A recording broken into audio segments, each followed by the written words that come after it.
At my wedding reception, my husband received a text. After reading it, he stormed out and never returned.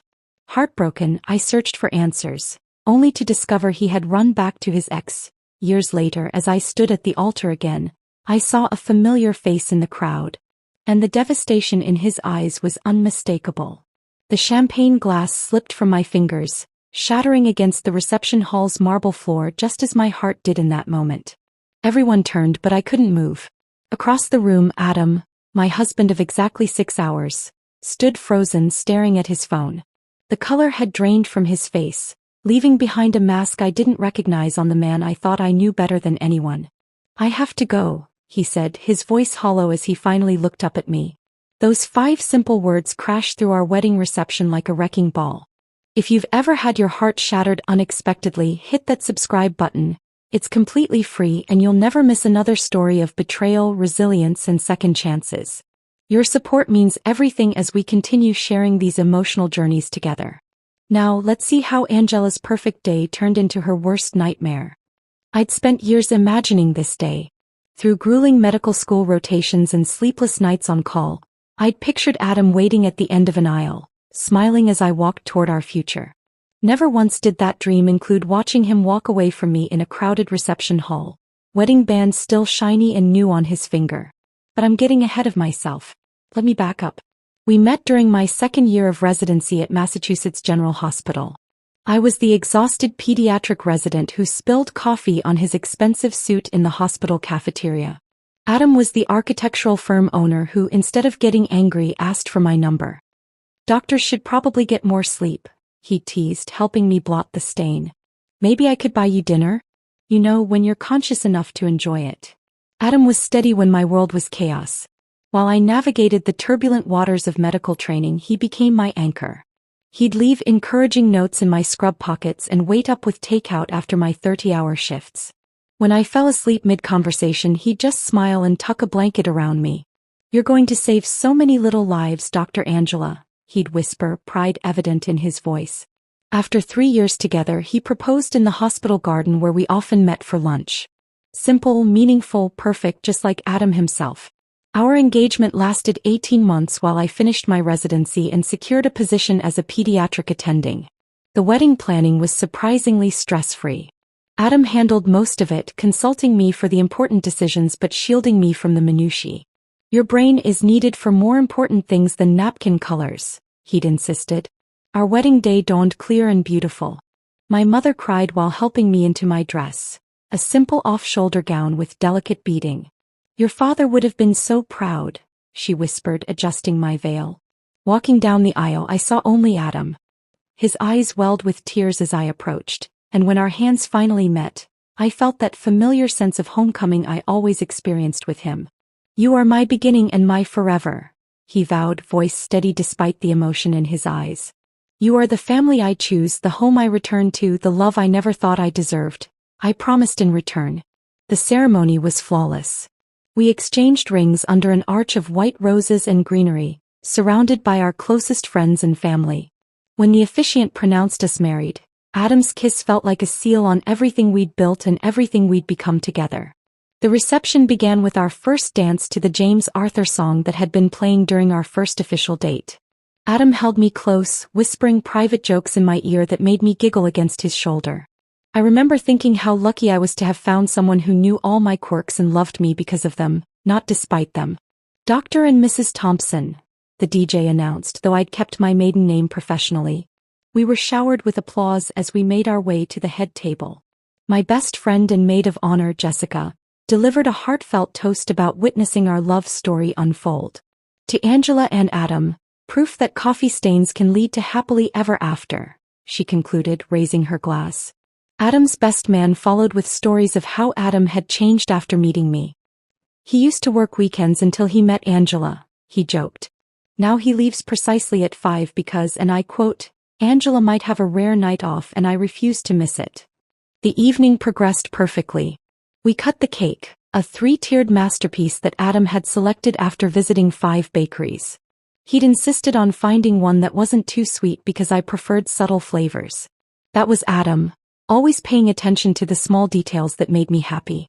I was speaking with my former medical school roommate when I noticed Adam check his phone. At first I thought nothing of it. Probably wedding congratulations from colleagues who couldn't attend. But then I saw his expression change, his confident posture collapsing inward as he read whatever message had appeared on his screen. He read it again. And again. Each time his face grew paler. I excused myself and crossed the room, concern growing with each step. Adam? Is everything okay? He looked up, but his eyes seemed to look through me rather than at me. I have to go, he said, his voice suddenly flat and distant. Go? Go where? We're in the middle of our reception, I laughed nervously, reaching for his arm. He pulled away. I can't explain right now. I need to leave. The music continued playing, but for us, time stopped. Guests nearby began to notice something was wrong. Adam, you're scaring me, I whispered urgently. Whatever it is, we can handle it together. That's what we just promised, remember? I'm sorry, Angela. His eyes finally focused on mine, filled with an emotion I couldn't decipher.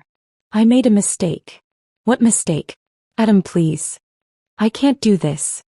He backed away, bumping into a waiter carrying champagne flutes. The crash drew more attention. Can't do what? My voice rose, panic replacing confusion. We just got married. I'm sorry, he repeated, already turning away. I have to go. I followed him, wedding dress gathered in my hands, pleading for an explanation as heads turned and conversations halted. By the time I reached the lobby, Jessica had caught up with me, concern etched across her face. What's happening? She demanded, grabbing my elbow to steady me. I don't know, I stammered. He got a text and now he's leaving. We burst through the entrance doors just in time to see Adam's black Audi peeling out of the parking lot, leaving behind nothing but exhaust and unanswered questions.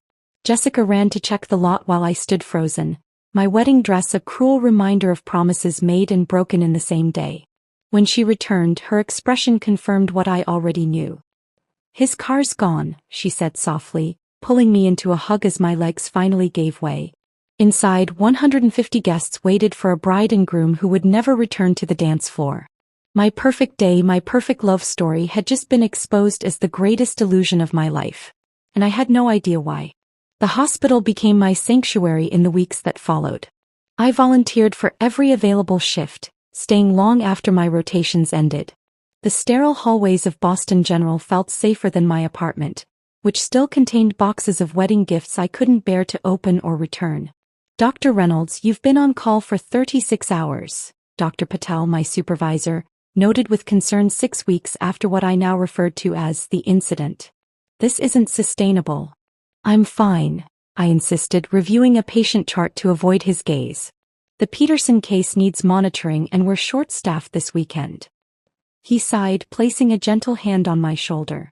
Angela, I admired your dedication before, but this isn't dedication, it's avoidance. Go home. That's not a suggestion. Home. The word felt hollow now. My mother had stayed with me for 2 weeks after the wedding, fielding calls from concerned guests and handling the logistics of returning gifts. Jessica had packed away the wedding photos and Adam's remaining belongings, storing them in her garage because I couldn't face them. But eventually, everyone had to return to their lives, leaving me alone with the unanswered question. Why? Adam hadn't contacted me. His social media had gone dark. His business partner awkwardly avoided me when I ran into him at the coffee shop near the hospital. It was as if Adam had vanished, taking with him any explanation for his abrupt departure. Until Marcos, our mutual friend from Adam's tennis club, stopped by the hospital to drop off a pediatric patient. His nephew with a broken arm. I saw the hesitation in his eyes when he spotted me at the nurse's station. Angela, how are you holding up? He asked, his discomfort palpable. I'm managing, I replied with the practiced smile I'd perfected. How about you? How's the tennis group? Good. He shifted his weight, eyes darting around. Adam hasn't been around much. Though Vanessa apparently keeps him busy these days. My hand froze over the chart I was signing. Vanessa? His ex-girlfriend Vanessa. The moment the words left my mouth, I knew. The text. The color draining from Adam's face. His immediate departure. Marcos winced, realizing too late he'd said too much. I thought you knew. They've been seen together around Cambridge. Someone mentioned she's pregnant. I assumed that's why he didn't finish the sentence. He didn't need to. The ex-girlfriend Adam had dated for 3 years before we met. The sophisticated art gallery owner who'd left him for an opportunity in Europe. He told me they weren't right for each other, that they wanted different things. Apparently what they wanted was a baby. That night was the first time I truly broke down. I threw my wine glass against the wall, watching it shatter like my carefully constructed life had. I screamed until my throat was raw. I tore the unworn lingerie I'd packed for our honeymoon into shreds. Then I curled up on the bathroom floor and wept until there was nothing left inside me. Depression settled over me like a fog. I functioned at work. Barely, but lost 20 pounds in a month. I stopped answering calls from friends. My mother's worried voice filled my voicemail, but I couldn't summon the energy to ease her concerns. It was during this dark period that I met Noah. Not in some romantic movie meet cute, but in the harsh fluorescent light of the pediatric intensive care unit at 3 a.m. His 8-year-old daughter Lily had been admitted with complications from cystic fibrosis. As a pediatric specialist, I was called in to consult. "She's usually tougher than this," he explained, his eyes red-rimmed from lack of sleep. "Ever since her mom died last year, she's been trying to prove she's strong for me." I reviewed Lily's chart. "Sometimes the strongest people are the ones who need the most care," I said, surprising myself with words I hadn't believed about myself in months. Noah was different from the other anxious parents I encountered daily. A nurse at a neighboring hospital, he understood medical terminology and asked intelligent questions about Lily's treatment. But more than that, he showed a quiet resilience that resonated with me. He sat by his daughter's bed for hours, reading her favorite books even when she was sleeping, handling each setback with grace.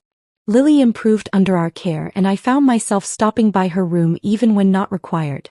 She had her father's warmth and an old soul's wisdom. "You look sad inside your eyes," she observed one afternoon while I checked her breathing. "My dad looked like that after Mom went to heaven. He thought I didn't notice, but I did." Her simple observation cracked something open inside me.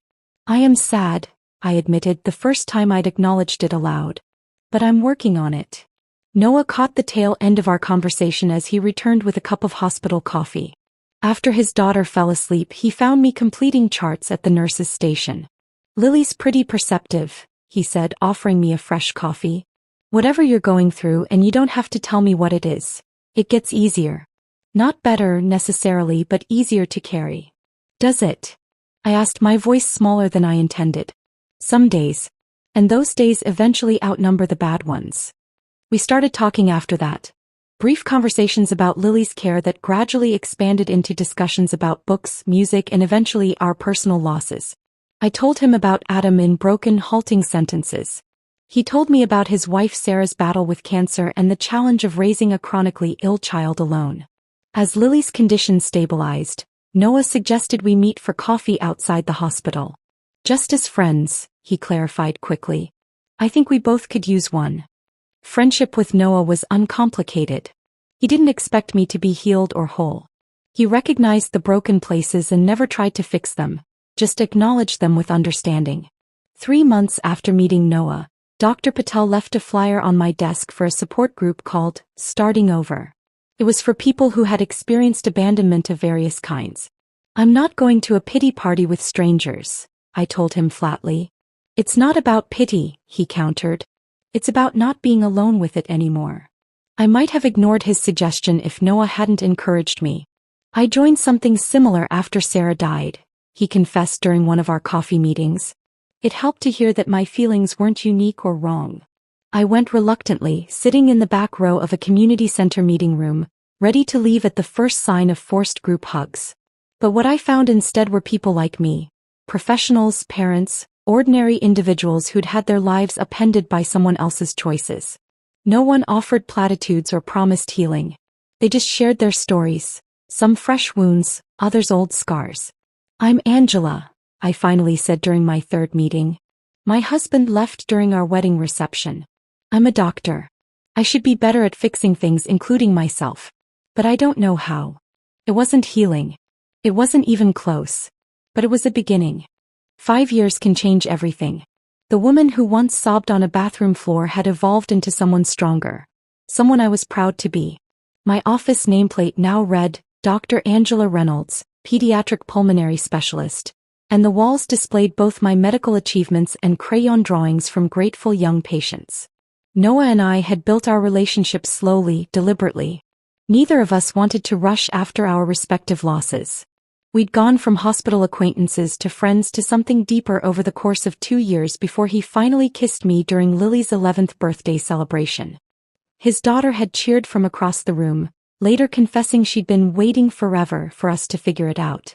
By the time Noah proposed last spring, Lily's health had stabilized thanks to a new treatment protocol. We functioned as a family unit already, sharing a renovated colonial in Brookline with a backyard garden where Lily conducted scientific experiments with plants. Noah had proposed there, Lily standing nearby holding a handmade sign that read, "Say yes," with approximately 1,000 exclamation points.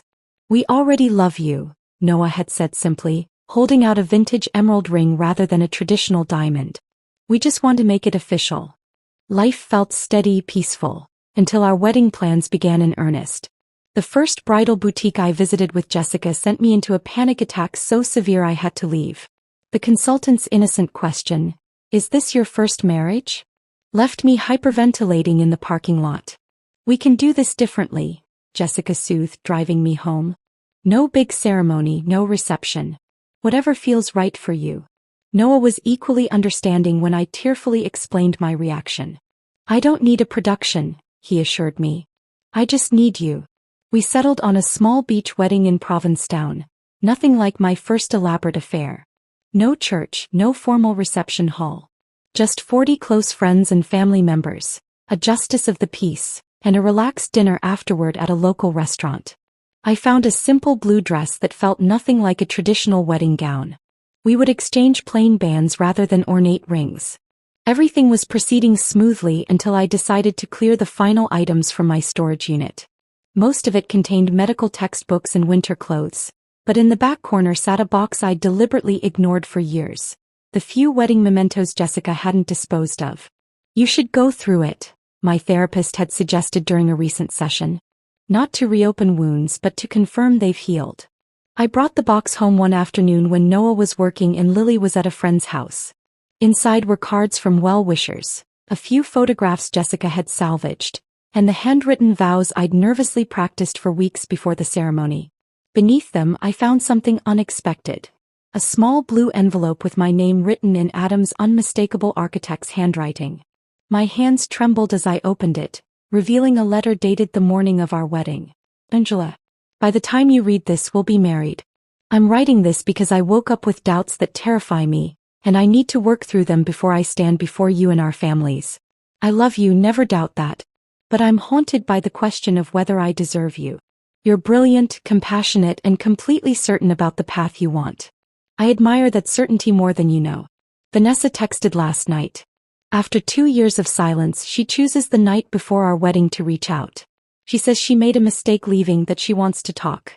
I didn't respond, but her timing has stirred up old insecurities. I'm not writing this because I'm considering her offer. I'm writing because seeing her name made me question whether I'm truly past that chapter of my life. You deserve someone without lingering ghosts. By the time we exchange vows today, I'll have resolved these feelings. I promise you my whole heart, not pieces left over from old wounds. All my love, Adam. The letter slipped from my fingers. He'd had doubts, normal pre-wedding jitters that he'd worked through privately. But then Vanessa had texted again during the reception. What had that message said that could make him abandon everything? Before I could stop myself, I found myself searching for Adam's mother's phone number. Margaret Thompson had always been kind to me, proudly introducing me as her future daughter-in-law during family gatherings. We hadn't spoken since the wedding. She answered on the third ring, her voice instantly recognizable. "Angela? Is that really you?" "Hi, Margaret," I said, my voice steadier than I expected. "I hope I'm not disturbing you." "Never," she said warmly. "I've thought about you often, dear. How are you?" We talked carefully at first, exchanging pleasantries until she finally addressed the elephant in the conversation. "Adam made a terrible mistake," she said quietly. "One he's regretted every day since." "I found a letter," I explained, "from our wedding day. He mentioned Vanessa had contacted him. Margaret's sharp intake of breath was audible. That woman, she said, her voice hardening. She knew exactly what she was doing, contacting him right before your wedding. Over the next 30 minutes, Margaret filled in the gaps of the story I'd never known. Vanessa had texted Adam during our reception claiming she was pregnant with his child from a brief encounter during his bachelor weekend. A weekend I knew he'd spent fishing with his father and brothers at their cabin in Maine. He left to confront her, Margaret explained. He was devastated, convinced he'd somehow betrayed you during that weekend, though he had no memory of seeing her. He was determined to do the right thing while figuring out what had happened. But there was no baby, I said flatly, the truth dawning on me. There was never a baby, Margaret confirmed. By the time Adam realized she'd manipulated him, she'd isolated him from everyone. Classic emotional abuse. When he finally broke free and tried to find you, you'd moved hospitals. He thought you'd never forgive him. I ended the call with a strange sense of closure mixed with fresh pain. Adam hadn't abandoned me for love of another woman, but out of misplaced responsibility and manipulation. I told Noah everything that night after Lily went to bed. He listened without interruption, holding my hand. "Does this change things for us?" he finally asked, his voice carefully neutral. I squeezed his hand. "No," I said firmly. "It explains the past, but it doesn't change our future." The week before our wedding passed in a blur of final preparations. Then, the night before the ceremony, as I was checking emails one last time, a message appeared from an address I immediately recognized. Subject: Tomorrow. Angela. My mother told me about your call. I've drafted this email 1,000 times over the years. I don't expect forgiveness, but before you start your new life, I needed you to know the truth. I made the worst mistake of my life that day, trusting Vanessa's lies instead of talking to you. If you're willing, I'd like to meet just once to apologize properly. Adam. My cursor hovered over the reply button for a long moment before I closed my laptop. Tomorrow, I would marry a man who had never given me reason to doubt him. The past had no place in our future. I deleted the email without responding. Morning sunlight sparkled across Cape Cod Bay as I stood barefoot in the sand, the gentle May breeze carrying the scent of salt and beach roses. My blue dress fluttered around my ankles, so different from the formal gown of my first wedding. Noah waited ahead, handsome in a light linen suit, his smile calm and steady. Beside him, Lily beamed in her pale yellow dress, a basket of wildflowers clutched in her hands. This time there was no elaborate processional, no church organ, no rows of pews filled with distant relatives and business associates. Just a simple path through the sand, lined with seashells that Lily had collected and arranged herself the day before. Jessica walked behind me, carrying a small bouquet matching mine. "Ready?" she whispered. I nodded, surprising myself with the certainty I felt. The anxiety that had plagued me during planning had dissipated with the deleted email. Today belonged to the future, not the past. The small gathering of friends and family turned as the guitarist began playing, not the traditional wedding march, but "Here Comes the Sun," one of Lily's favorites. I walked toward Noah with sure steps, no longer the wounded woman I'd been 5 years ago. When I reached them, Lily took my hand and placed it in her father's, a gesture we'd practiced but that felt beautifully spontaneous in the moment. "Now we're really going to be a family," she whispered loudly enough for nearby guests to chuckle. The justice of the peace, a friend of Noah's from hospital administration, smiled warmly. "We gather today not to witness the beginning of what will be, but rather to recognize what already is," she began. "Noah, Angela, and Lily have already created a family bound by love and mutual respect. Today we celebrate the formal recognition of that bond." Noah and I had written our own vows, simple promises that acknowledged our pasts while embracing our shared future. "Angela," Noah began, his voice steady, "I promise to honor your strength, to support your dreams, and to partner with you in all things. I promise to remember that we both carry scars, and to be gentle with the wounded places. Most of all, I promise that you will never walk alone again." My voice trembled slightly as I responded. "Noah, I promise to cherish the family we've built, to face challenges beside you rather than alone, and to remember every day that love is a choice we make again and again. I promise to trust in us even when trust feels difficult." Lily stepped forward for her part, a surprise we'd planned together. "I promise to pick up my socks," she announced seriously, causing laughter to ripple through the gathering.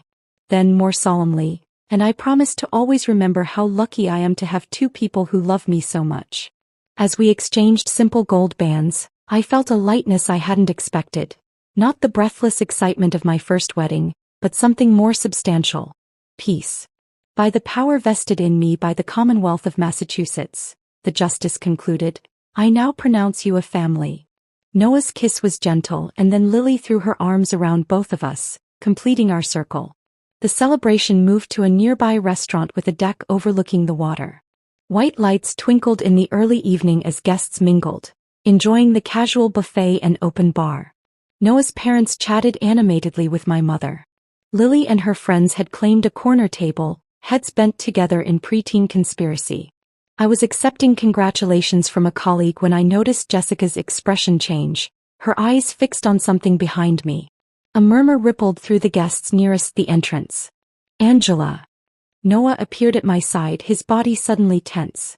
Don't turn around yet. But I already knew. Some primitive instinct, some cellular memory recognized the presence before I even saw him. I turned slowly and there he stood, Adam. He looked nothing like the confident man who'd left me 5 years ago.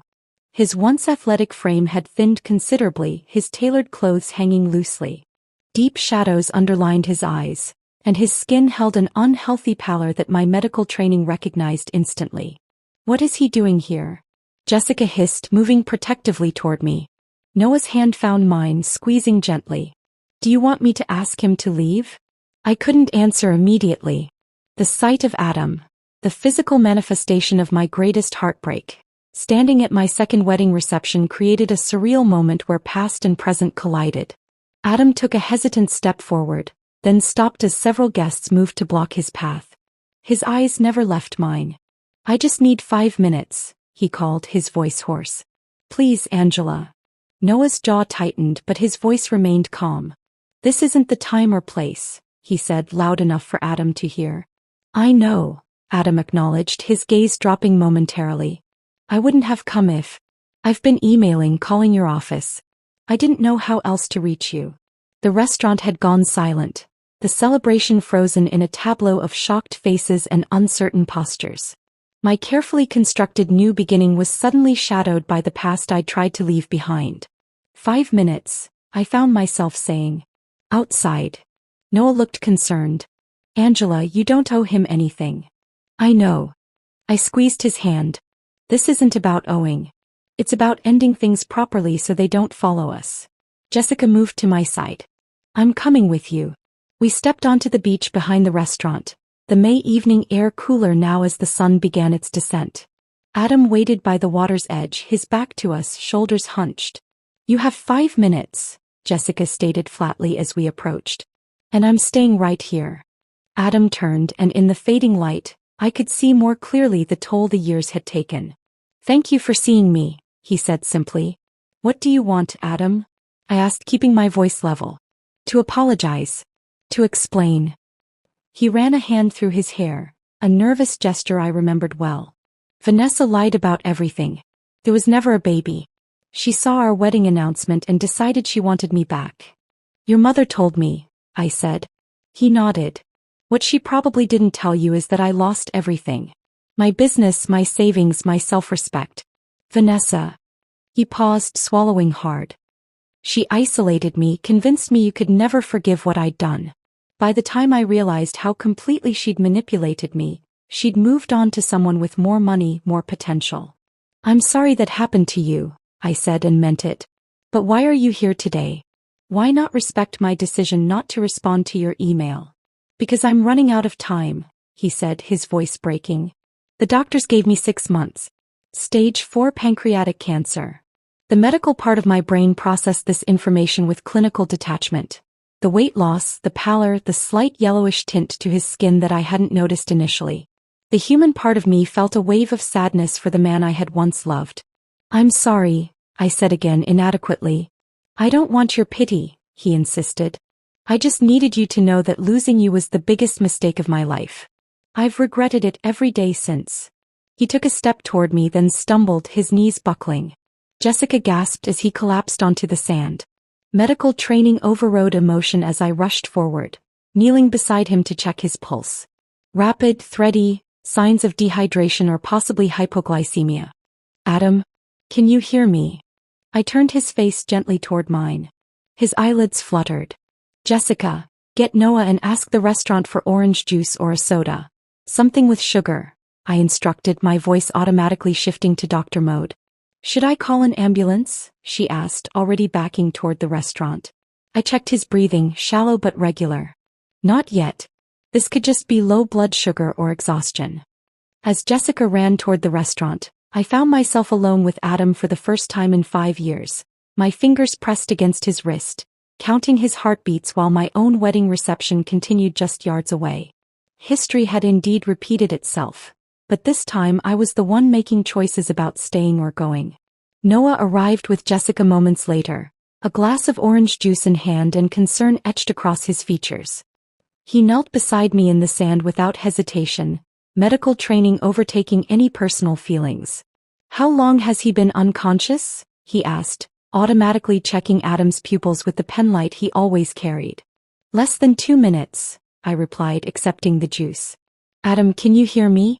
I need you to try to drink this. Adam's eyelids fluttered, then opened. Confusion clouded his expression before recognition dawned. Angela, he murmured. I'm sorry, ruining your day again.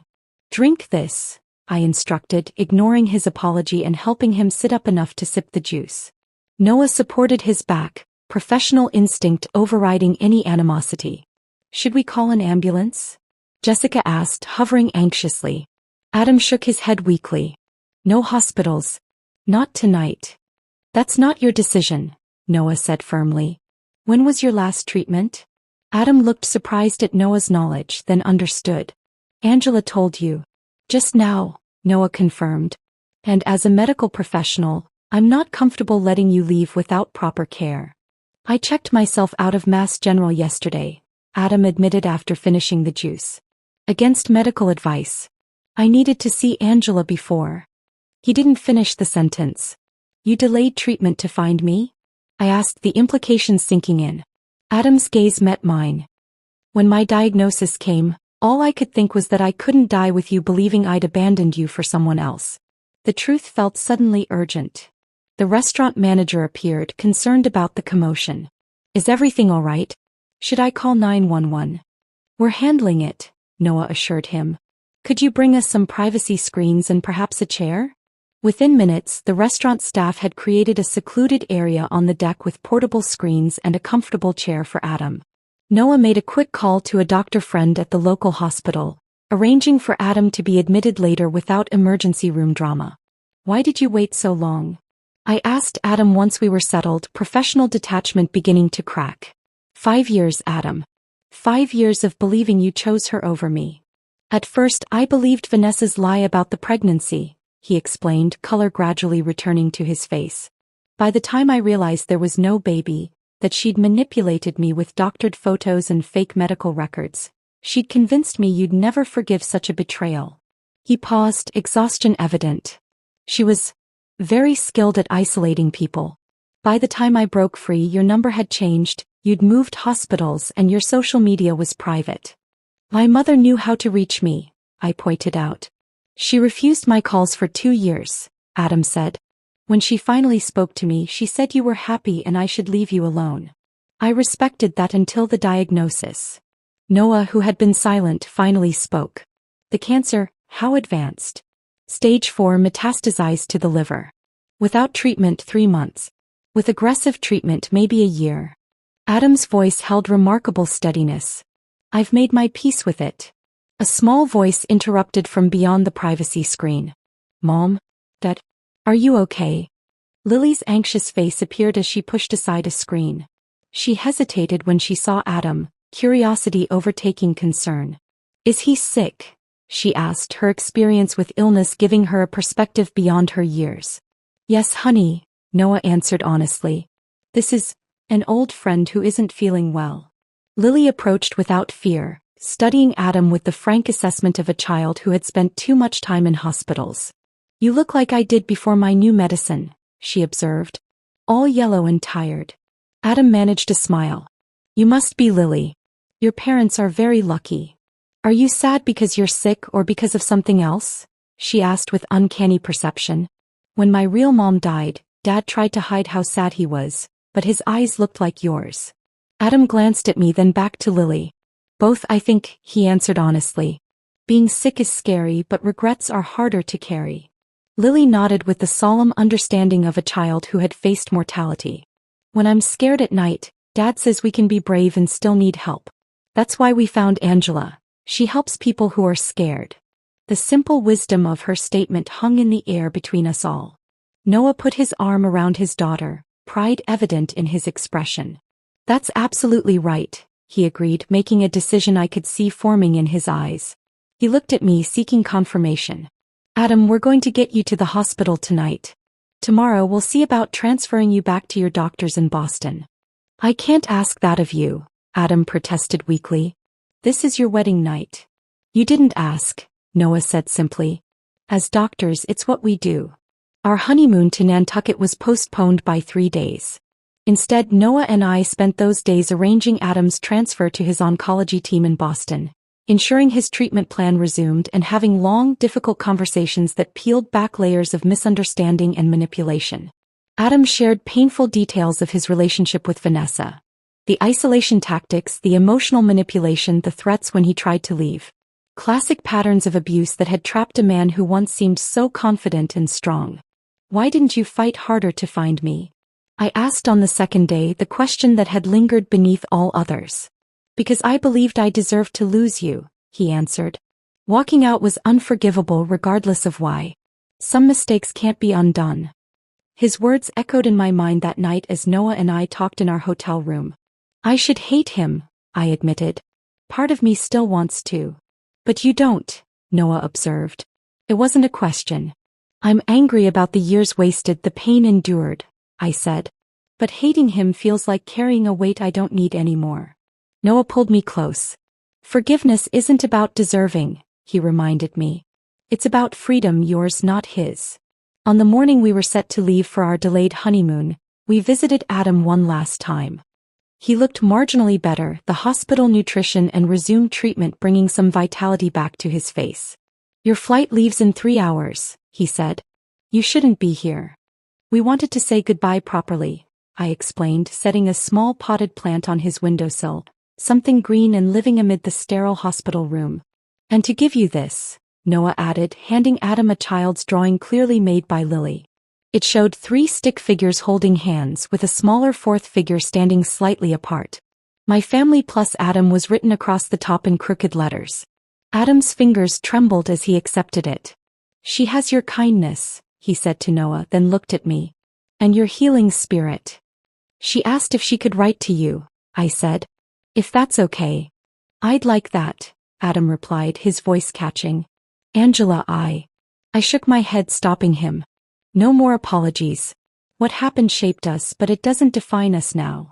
We left Adam with contact information and promises to check on him after our trip. As Noah and I walked out of the hospital hand in hand, I felt a lightness I hadn't expected. Not the absence of pain, but its transformation into something that no longer held power over my future. Our taxi driver smiled at us in the rearview mirror. Honeymoon bound? He asked cheerfully. Yes, Noah answered, squeezing my hand. Just had to take care of something important first. The sunlight caught my wedding band as I turned to gaze out the window, watching the hospital recede in the distance. Some wounds never fully heal, but perhaps they can become part of a larger, more beautiful mosaic. Visible but no longer painful to touch. Behind us was a past we couldn't change. Ahead lay a future we would build together, richer for understanding that healing comes in unexpected ways, and sometimes from the very source of our deepest hurts. You're not wife material, my fiancé smirked, moments before dropping to one knee and proposing to my sister at our family barbecue. Applause. Cameras. Her fake tears. I said nothing. The next morning she found his ring, a $30 knockoff with a note. Cheap. Like your taste. I'd already uploaded the cheating footage to our family group. Wedding off. Reputation ruined. I toasted them from Santorini. I love watching you sleep, Greg had whispered to me countless times. That night, It was my turn to watch him sleep, peacefully, guiltlessly, while scrolling through 67 text messages between him and my sister. Messages that shattered 4 years of trust in 4 minutes of reading. The glow of his phone illuminated his face, handsome even in betrayal, as my world collapsed silently around us. I'm with her now. Just counting the hours until I can see you again. She has no idea. God, we're awful people, aren't we? Worth it though. I've never felt this way about anyone. Each message was a knife twisting deeper. I hadn't been looking for evidence. I'd simply reached for his phone to silence an incoming text at 2 a.m. One notification from Work Project M was all it took. Melissa, my own sister, saved under a fake contact. Password protection disabled because he'd fallen asleep mid-conversation with her. The universe has a twisted sense of humor sometimes. 3 hours earlier he'd made love to me, whispered plans about our future children. Now I sat motionless on our bed, understanding that everything, our engagement, our house hunt, our shared dreams, had been built on quicksand. I didn't cry. Not then. Something colder, harder took hold instead. I carefully placed his phone back exactly as I'd found it, screen dark, and watched him breathe for another hour, memorizing the face of the man I'd thought I knew. Greg had always been the reliable one in my life. While my parents focused on Melissa's dance recitals and academic achievements, I'd built my world around Greg's steady presence. His accounting job wasn't glamorous, but his predictability was my anchor. Every day he'd call at lunch, home by 6:30, takeout on Fridays. That consistency had been my safety net after years of living in Melissa's shadow. The signs had been there for weeks, maybe months. The declined dinner invitations with my parents. The late nights at work. The sudden interest in his appearance. New clothes, a gym membership, cologne I hadn't purchased. But trust is a powerful blinder. I'd created explanations. Stress at work, a desire to look good for our upcoming wedding, simple coincidences. Everything okay, babe? He'd asked the previous weekend when I questioned a 2-hour disappearance during a trip to the mall. Just grabbing coffee with a client who happened to be shopping. The slight flush on his neck should have been my warning, but I'd nodded and squeezed his hand. Now I wondered if Melissa had been waiting in some coffee shop corner, checking her watch impatiently for my leftovers. The morning after discovering the texts, I became someone else. Someone with a mission. I served Greg breakfast, kissed him goodbye, and then systematically began hunting for every scrap of evidence. His laptop password, my birth date, the irony, granted me access to months of emails. The location history on his Google account showed dozens of visits to addresses near Melissa's apartment. Photos in his recently deleted folder showed glimpses of her apartment I recognized from family gatherings. I called in sick to work that day and the next. Methodically, I created folders, screenshots, backups. Not once did I break down, though my hands shook so badly at times I had to sit on them until the tremors passed. There would be time for falling apart later. Now was for gathering ammunition.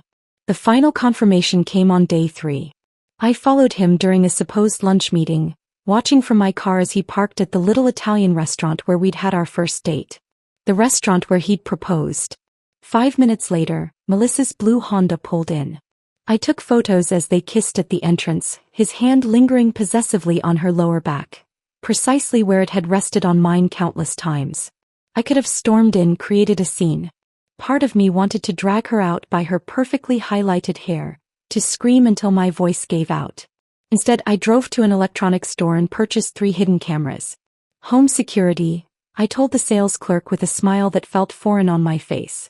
Can never be too careful these days. That evening, while Greg showered, I installed the first camera in our living room disguised as a phone charger. The second went into a bookshelf in the bedroom.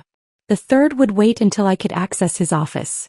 The monitoring app on my phone showed crystal clear feeds of our most intimate spaces. Spaces now contaminated by questions about whether they'd been together in our bed, on our couch. You seem distracted, Greg noted over dinner, reaching for my hand. Wedding stress. Just tired, I replied, squeezing his fingers and wondering if they'd touched my sister hours earlier. Nothing a good night's sleep won't fix. The camera footage delivered within days. Greg pacing our living room, speaking intently on the phone. I know it's complicated. I can't just break it off with her immediately, it would raise too many questions. Yes, I figured out how to do it publicly so she can't make a scene. I promise after the barbecue it'll be just us. Each night became a ritual of evidence collection. I created spreadsheets tracking their meetings, correlating them with his excuses to me. I saved audio clips, labeled photographs, built a meticulous timeline of their betrayal. The grotesque intimacy of knowing exactly when and how they deceived me became almost numbing. 3 weeks in, I discovered they'd been meeting for nearly 7 months, since right after our engagement. The timeline suggested their affair had begun at my engagement party. The champagne toast Melissa had given, tears in her eyes as she welcomed Greg to the family, took on a sickening new meaning. The cameras captured Greg on the phone with her late one night while I visited our mom. "The barbecue is perfect. Your parents will be there to witness it. No, Evelyn won't suspect a thing until the moment it happens. I've got the ring already." My heart froze. Our father's retirement barbecue was 3 weeks away. Whatever they were planning would happen there in front of my entire family. The pieces clicked into place. A public humiliation. My sister had always thrived on being the center of attention, and apparently she needed an audience for her final victory over me. The devastation that had been building like a wave finally crashed one night in our shower, where the sound of water concealed my breakdown. I slid down the tile wall, hugging my knees, letting out silent screams that made my throat raw. I gave myself exactly 20 minutes to fall apart before standing up, drying off and returning to my spreadsheets. In my darkest moments, I considered simply confronting them, ending the charade. But something deeper, colder kept me methodical. If they wanted a public spectacle, they would get one, just not the one they were planning. The betrayal deserved more than a private conversation, more than tears and accusations easily dismissed as a jealous sister narrative. For nearly 3 months I maintained the perfect facade. I discussed wedding venues, pretended to work on guest lists, even had lunch with Melissa where she helped me choose flowers while wearing earrings Greg had purchased on our joint credit card. "You seem different lately," my mother commented during one family dinner. "More confident." If she only knew that what she was seeing wasn't confidence but the calm calculation of a woman with nothing left to lose. What I'd lost in love, I'd gained in clarity. Every fake smile, every pretend kiss with Greg, every sisterly hug with Melissa was one step closer to the moment I would reveal exactly who they were, and exactly who I had become. As the barbecue approached, I made my final preparations. The cameras had given me everything I needed. Their words, their plans, their betrayal documented in high definition. They thought they held all the cards. They had no idea I'd been counting them as they dealt from the bottom of the deck.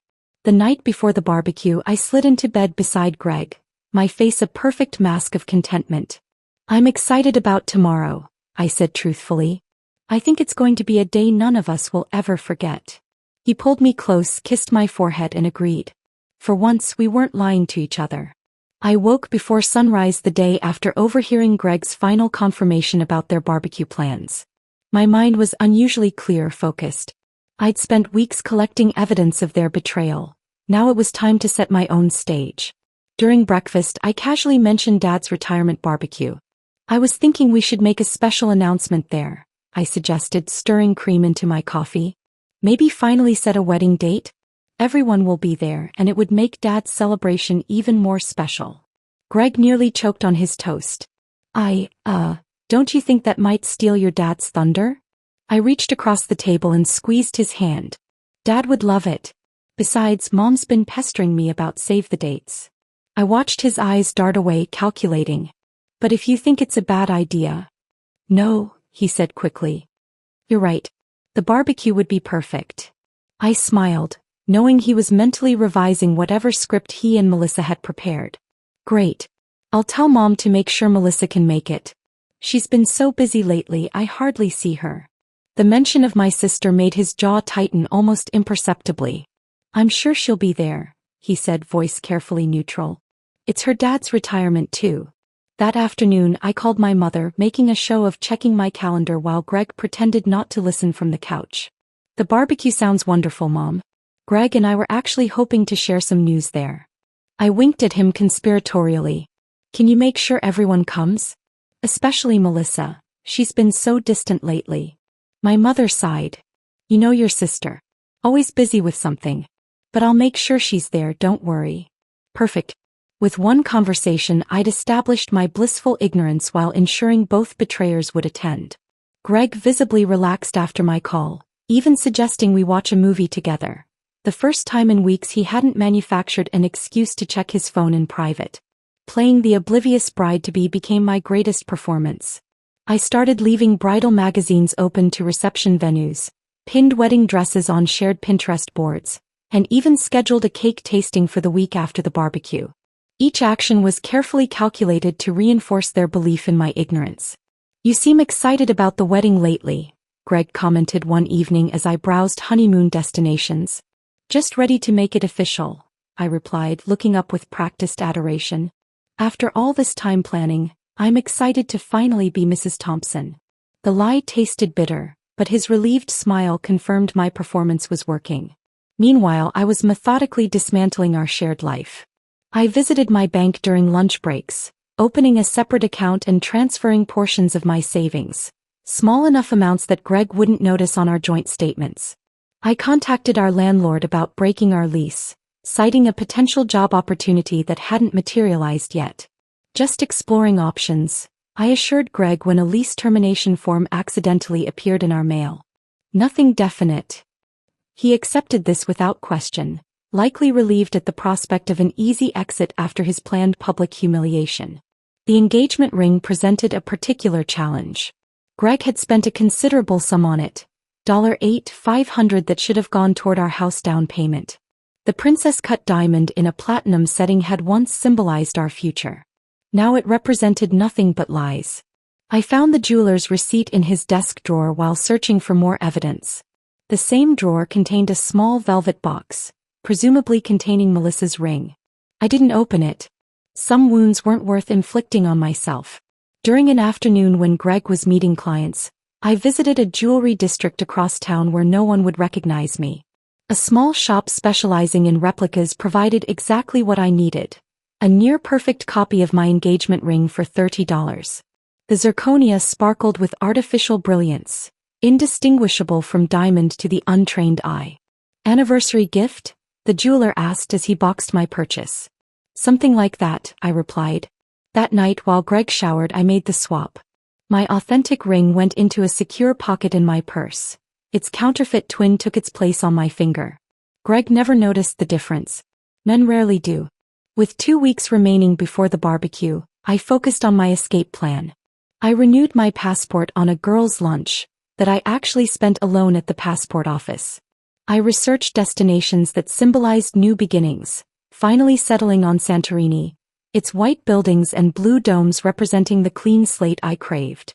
I booked a one-way ticket departing the morning after the barbecue, using points from a credit card Greg didn't know about.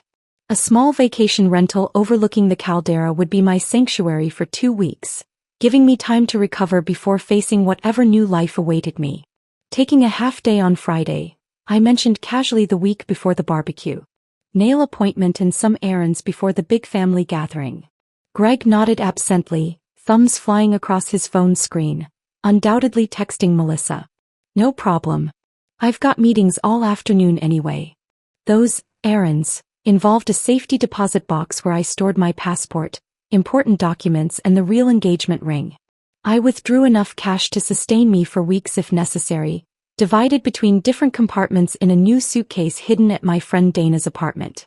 Dana was the only person who knew fragments of my plan. "Are you sure about this?" she asked when I dropped off the suitcase. "Shouldn't you just confront them?" "Trust me," I said, hugging her tightly. "This is better." The final piece fell into place 3 days before the barbecue. While Greg played golf with colleagues, I composed a note to accompany the fake ring. Cheap. Like your taste. Simple. Direct. Devastating in its brevity. I sealed it in an envelope and tucked it into the side pocket of my weekend bag, alongside a USB drive containing carefully selected footage of their betrayal. The night before the barbecue, I prepared everything with surgical precision. My overnight bag contained only what I needed for one night at my parents' house, plus the materials for my revenge. My real luggage, containing clothes, cash, and necessities for my new life, waited at Dana's. The airline confirmation and rental details were memorized, screenshots saved to an email draft accessible from any device. Standing in our bathroom, I studied my reflection. The woman looking back seemed different, harder around the eyes, mouth set in a determined line. I practiced my expressions: surprise, hurt, dignified silence. Each would serve its purpose tomorrow. Greg wrapped his arms around me from behind, meeting my eyes in the mirror. Early night, he suggested. Tomorrow's going to be a big day. If only he knew how big. I turned in his arms, offering a smile that didn't reach my eyes. The biggest, I agreed. Sleep came surprisingly easily that night. There's peace and certainty in knowing exactly what comes next. As dawn broke on barbecue day, I woke feeling strangely serene. The anxiety and anguish of the past months had burned away, leaving only resolution. I packed the final items in my overnight bag: the envelope with its devastating note, the USB drive, a change of clothes for tomorrow's flight. I double-checked the family group chat was set up properly on my phone, confirming everyone would receive the video simultaneously. Greg bustled around nervously, changing shirts twice, checking his pocket repeatedly, undoubtedly ensuring Melissa's ring was secure. I pretended not to notice, busying myself with a fruit salad for the barbecue that I knew I'd never actually deliver. "Ready?" he asked, keys jangling in his hand, nervousness making his voice slightly higher than normal. I took one last look around our apartment. Once a home, now just a stage set for betrayal. "Absolutely ready," I said, and for the first time in months I wasn't lying. The 40-minute drive to my parents' suburban home stretched into an eternity. Greg's knuckles were white on the steering wheel, his left hand repeatedly patting his jacket pocket where Melissa's ring waited. The radio filled our silence with meaningless pop songs about forever love. "Nervous about something?" I asked innocently as we turned onto my parents' street, lined with familiar maple trees I'd climbed as a child. He startled. "What?" "Oh, just thinking about work stuff." "On a Saturday? At your future father-in-law's retirement barbecue?" I smiled, placing my hand gently on his arm. "Try to relax and enjoy today, okay?"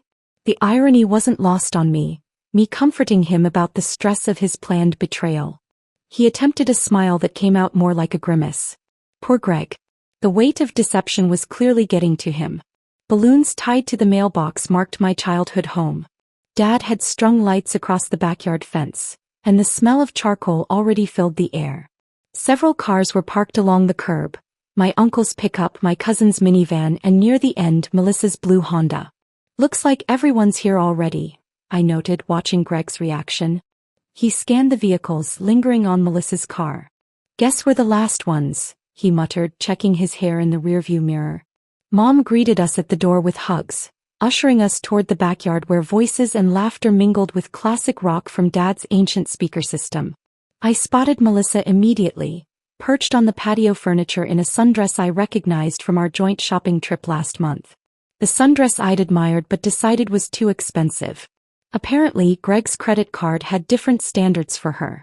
Our eyes met across the yard, and her smile faltered momentarily before she recovered, waving with excessive enthusiasm.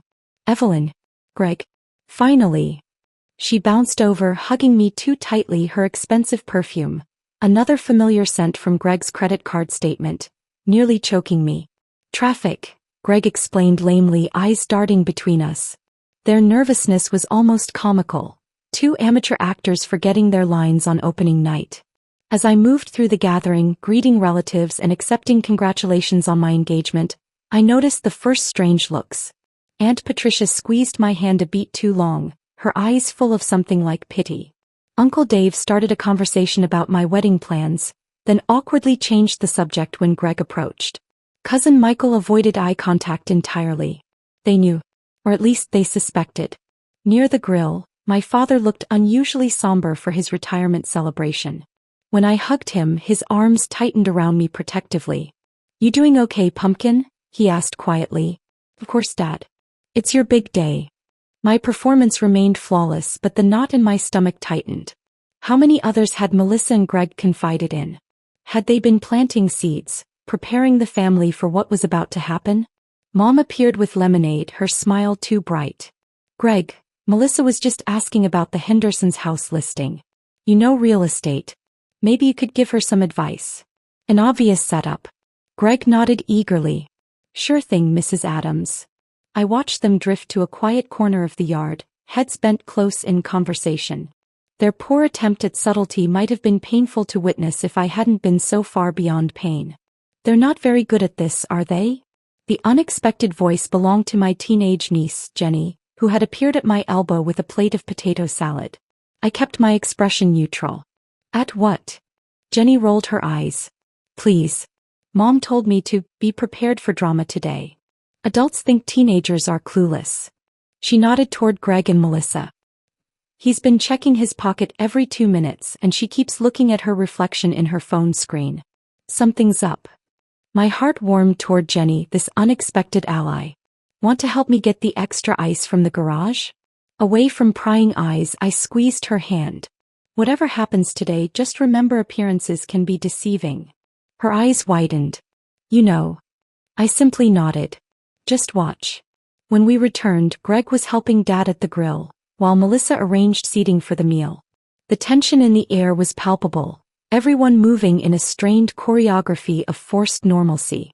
Lunch was served buffet style, and I positioned myself between my elderly grandparents, engaging them in conversation about their recent cruise.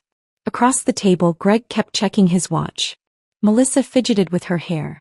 My mother's smile grew increasingly brittle as she refreshed drinks and urged everyone to eat. After the meal, Dad stood to make his retirement speech. Family members raised their glasses in toasts, cameras appeared for photos, and the genuine celebration momentarily overshadowed the undercurrent of anticipation. I allowed myself to feel a moment of happiness for my father. 50 years at the same company, respected and admired.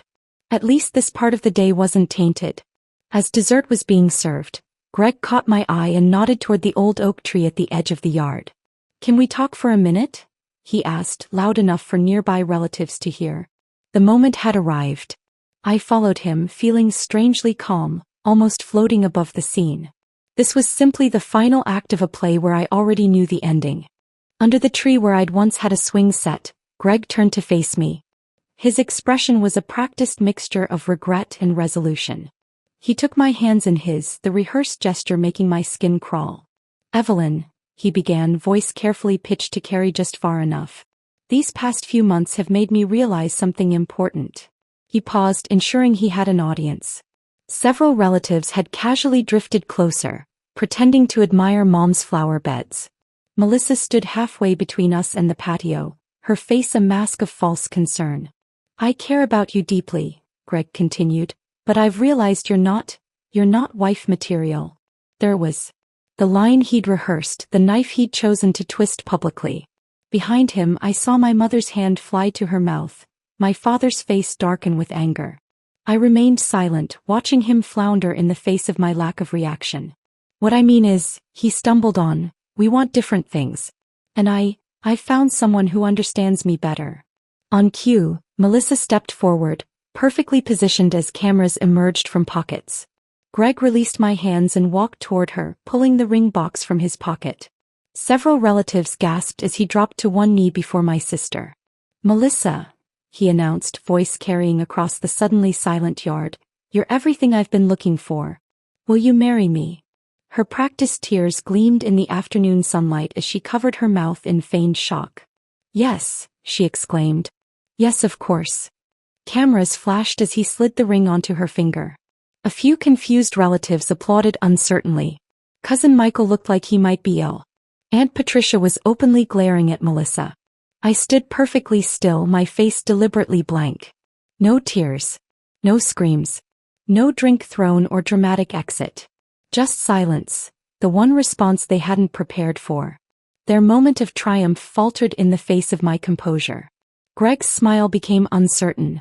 Melissa's eyes darted around nervously as the expected drama failed to materialize. My father started toward us, fury evident in his stride, but I subtly shook my head. He stopped, confusion replacing anger. Congratulations, I said finally, my voice carrying clearly through the awkward silence. You deserve each other. The simplicity of my response seemed to unnerve them both. This wasn't the script they'd planned for, the hysterical ex-fiancé, the dramatic scene that would justify their betrayal.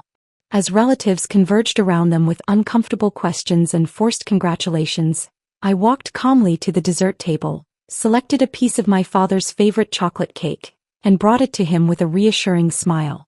"I'm okay, Dad," I said quietly. "Trust me." For the next hour, I moved through the gathering with practiced ease, deflecting concerned questions with simple responses. "It's for the best. These things happen. I'm fine, really." Each calm word was another crack in Melissa's triumphant facade. I caught her watching me, uncertainty growing in her eyes as her moment of victory failed to deliver the expected drama, the validation of having won. Greg looked increasingly uncomfortable as relatives cornered him with pointed questions about the timing. As the sun began to set and guests started leaving, I hugged my bewildered parents goodbye. "I'll explain everything tomorrow," I promised, kissing my mother's cheek. "For now, just know I'm much better than I appear." Greg and Melissa left hurriedly, her new ring catching the fading light as they escaped the increasingly uncomfortable scrutiny of my family. I declined offers to stay the night, assuring everyone I needed time alone. As I drove away, I checked my phone to confirm my morning flight was on time.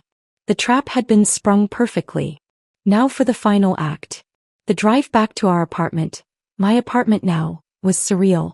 Streetlights blurred past as I navigated the familiar route one last time. No tears came. Instead, a strange lightness filled my chest. The worst had happened exactly as planned, and I had survived it. The next 12 hours would determine whether 3 months of calculated patience would pay off. The apartment was dark and silent when I arrived. I moved through the rooms methodically, gathering the few remaining items I hadn't already secured. A photo of my grandparents, a small jewelry box from my mother, the leather-bound journal I'd kept since college. These weren't just possessions. They were pieces of my identity that Greg and Melissa couldn't taint. I changed into comfortable clothes, then removed the hidden cameras, erasing all evidence of my surveillance. Next came the final preparations for Melissa's gift. I retrieved the envelope containing the note from my weekend bag, running my finger over the simple message. "Cheap. Like your taste." The words seemed insufficient now after witnessing their performance at the barbecue. I opened the envelope, adding a postscript. "P.S. Check the family group chat at 6 a.m. You'll both be famous." Subtle enough to be intriguing, clear enough to cause a sleepless night. Now for the delivery. I knew exactly where Melissa would look when she arrived here with Greg. The jewelry box on our dresser where I kept my engagement ring when cleaning or showering. Greg had seen me place it there countless times. I positioned the fake ring in its center, note propped against it, knowing Melissa's insecurity would drive her to compare her new ring with my discarded one. People like Melissa needed validation constantly. She wouldn't be able to resist checking. With the bait set, I moved to the kitchen table with my laptop, finalizing my digital revenge. For weeks, I'd been editing the footage from my hidden cameras, cutting together the most damning clips into a 7-minute video that told their entire sordid story. The opening scene, Greg on the phone with Melissa in our living room, laughing about how I hadn't noticed a thing. Cut to Greg and Melissa on our couch while I was visiting my parents, his hand sliding up her thigh as he promised to end things with me spectacularly. Cut to Melissa examining my wedding magazine collection, rolling her eyes and mocking my choices while Greg laughed. Cut to their explicit conversation about their intimate moments, deliberately filmed in our bedroom. The ultimate violation. The final clip. Greg rehearsing his "you're not wife material" speech in our bathroom mirror, Melissa coaching him by text on his delivery. I added simple text overlays with dates and times, proving the affair's duration. No dramatic music, no commentary, just raw, unfiltered evidence. Truth needed no embellishment. I scheduled the video to upload to our family group chat at exactly 6 a.m., late enough that they'd have spent the night celebrating their engagement, early enough to ensure maximum family viewership over Sunday morning coffee. Email confirmations for my flight and Santorini accommodation arrived, and I forwarded them to a secure account only I could access. My new burner phone was charged and programmed with essential contacts. Dana had confirmed she would drive me to the airport at 7:30 a.m. Everything was in place. I checked the family group chat one last time, finding it already buzzing with confused messages about the day's events. "Mom, Evelyn, please call me. We're worried about you." "Dad, what the hell happened today? Greg isn't answering my calls." "Aunt Patricia, I always thought there was something off about that young man." I didn't respond. Tomorrow's video would answer their questions more effectively than I ever could tonight. Around midnight I heard Greg's key in the lock. I froze, suddenly uncertain. This wasn't part of the plan. He was supposed to stay at Melissa's, discovering my departure after the video revealed their betrayal. I slipped into the hallway closet just as the front door opened. Greg entered alone, moving quietly as if trying not to wake me. I watched through the sliver between door and frame as he gathered toiletries, a change of clothes, his laptop. Not staying then, just collecting essentials. He paused at my bedroom door, seemingly debating whether to check on me. After a moment's hesitation he turned away. Coward. He couldn't even face me after his public performance. As he gathered his things, his phone buzzed repeatedly. He answered in hushed tones. I know, babe. It went perfectly. No, I haven't seen her. I think she's asleep. Just getting some stuff, then coming back to you. She barely reacted, just like we thought. No, her parents were upset, but they'll get over it. I'll grab the ring paperwork too for insurance purposes. Each word cemented my resolve. I remained perfectly still until he left, locking the door behind him. Only then did I emerge, checking that everything remained as I'd arranged it. The fake ring still waited in its trap. The video was still set to upload at 6 a.m. I slept surprisingly well that night, the deep, dreamless sleep of someone who has relinquished uncertainty. My alarm woke me at 5:30 a.m. I showered, dressed, and packed my final items with practiced efficiency. At 5:55 I sat at the kitchen table with a cup of coffee, phone propped against my water glass, camera ready.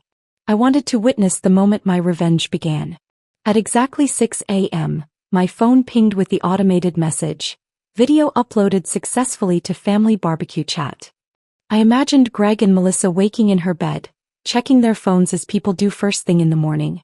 I pictured their faces as they saw the notification, their confusion turning to horror as they realized what was happening. Within 2 minutes my phone exploded with notifications. I watched the group chat erupt in real time. Mom, oh my God, Evelyn, is this real? Dad, that son of a... Aunt Patricia, I knew it. Cousin Michael, holy... Did everyone just see that?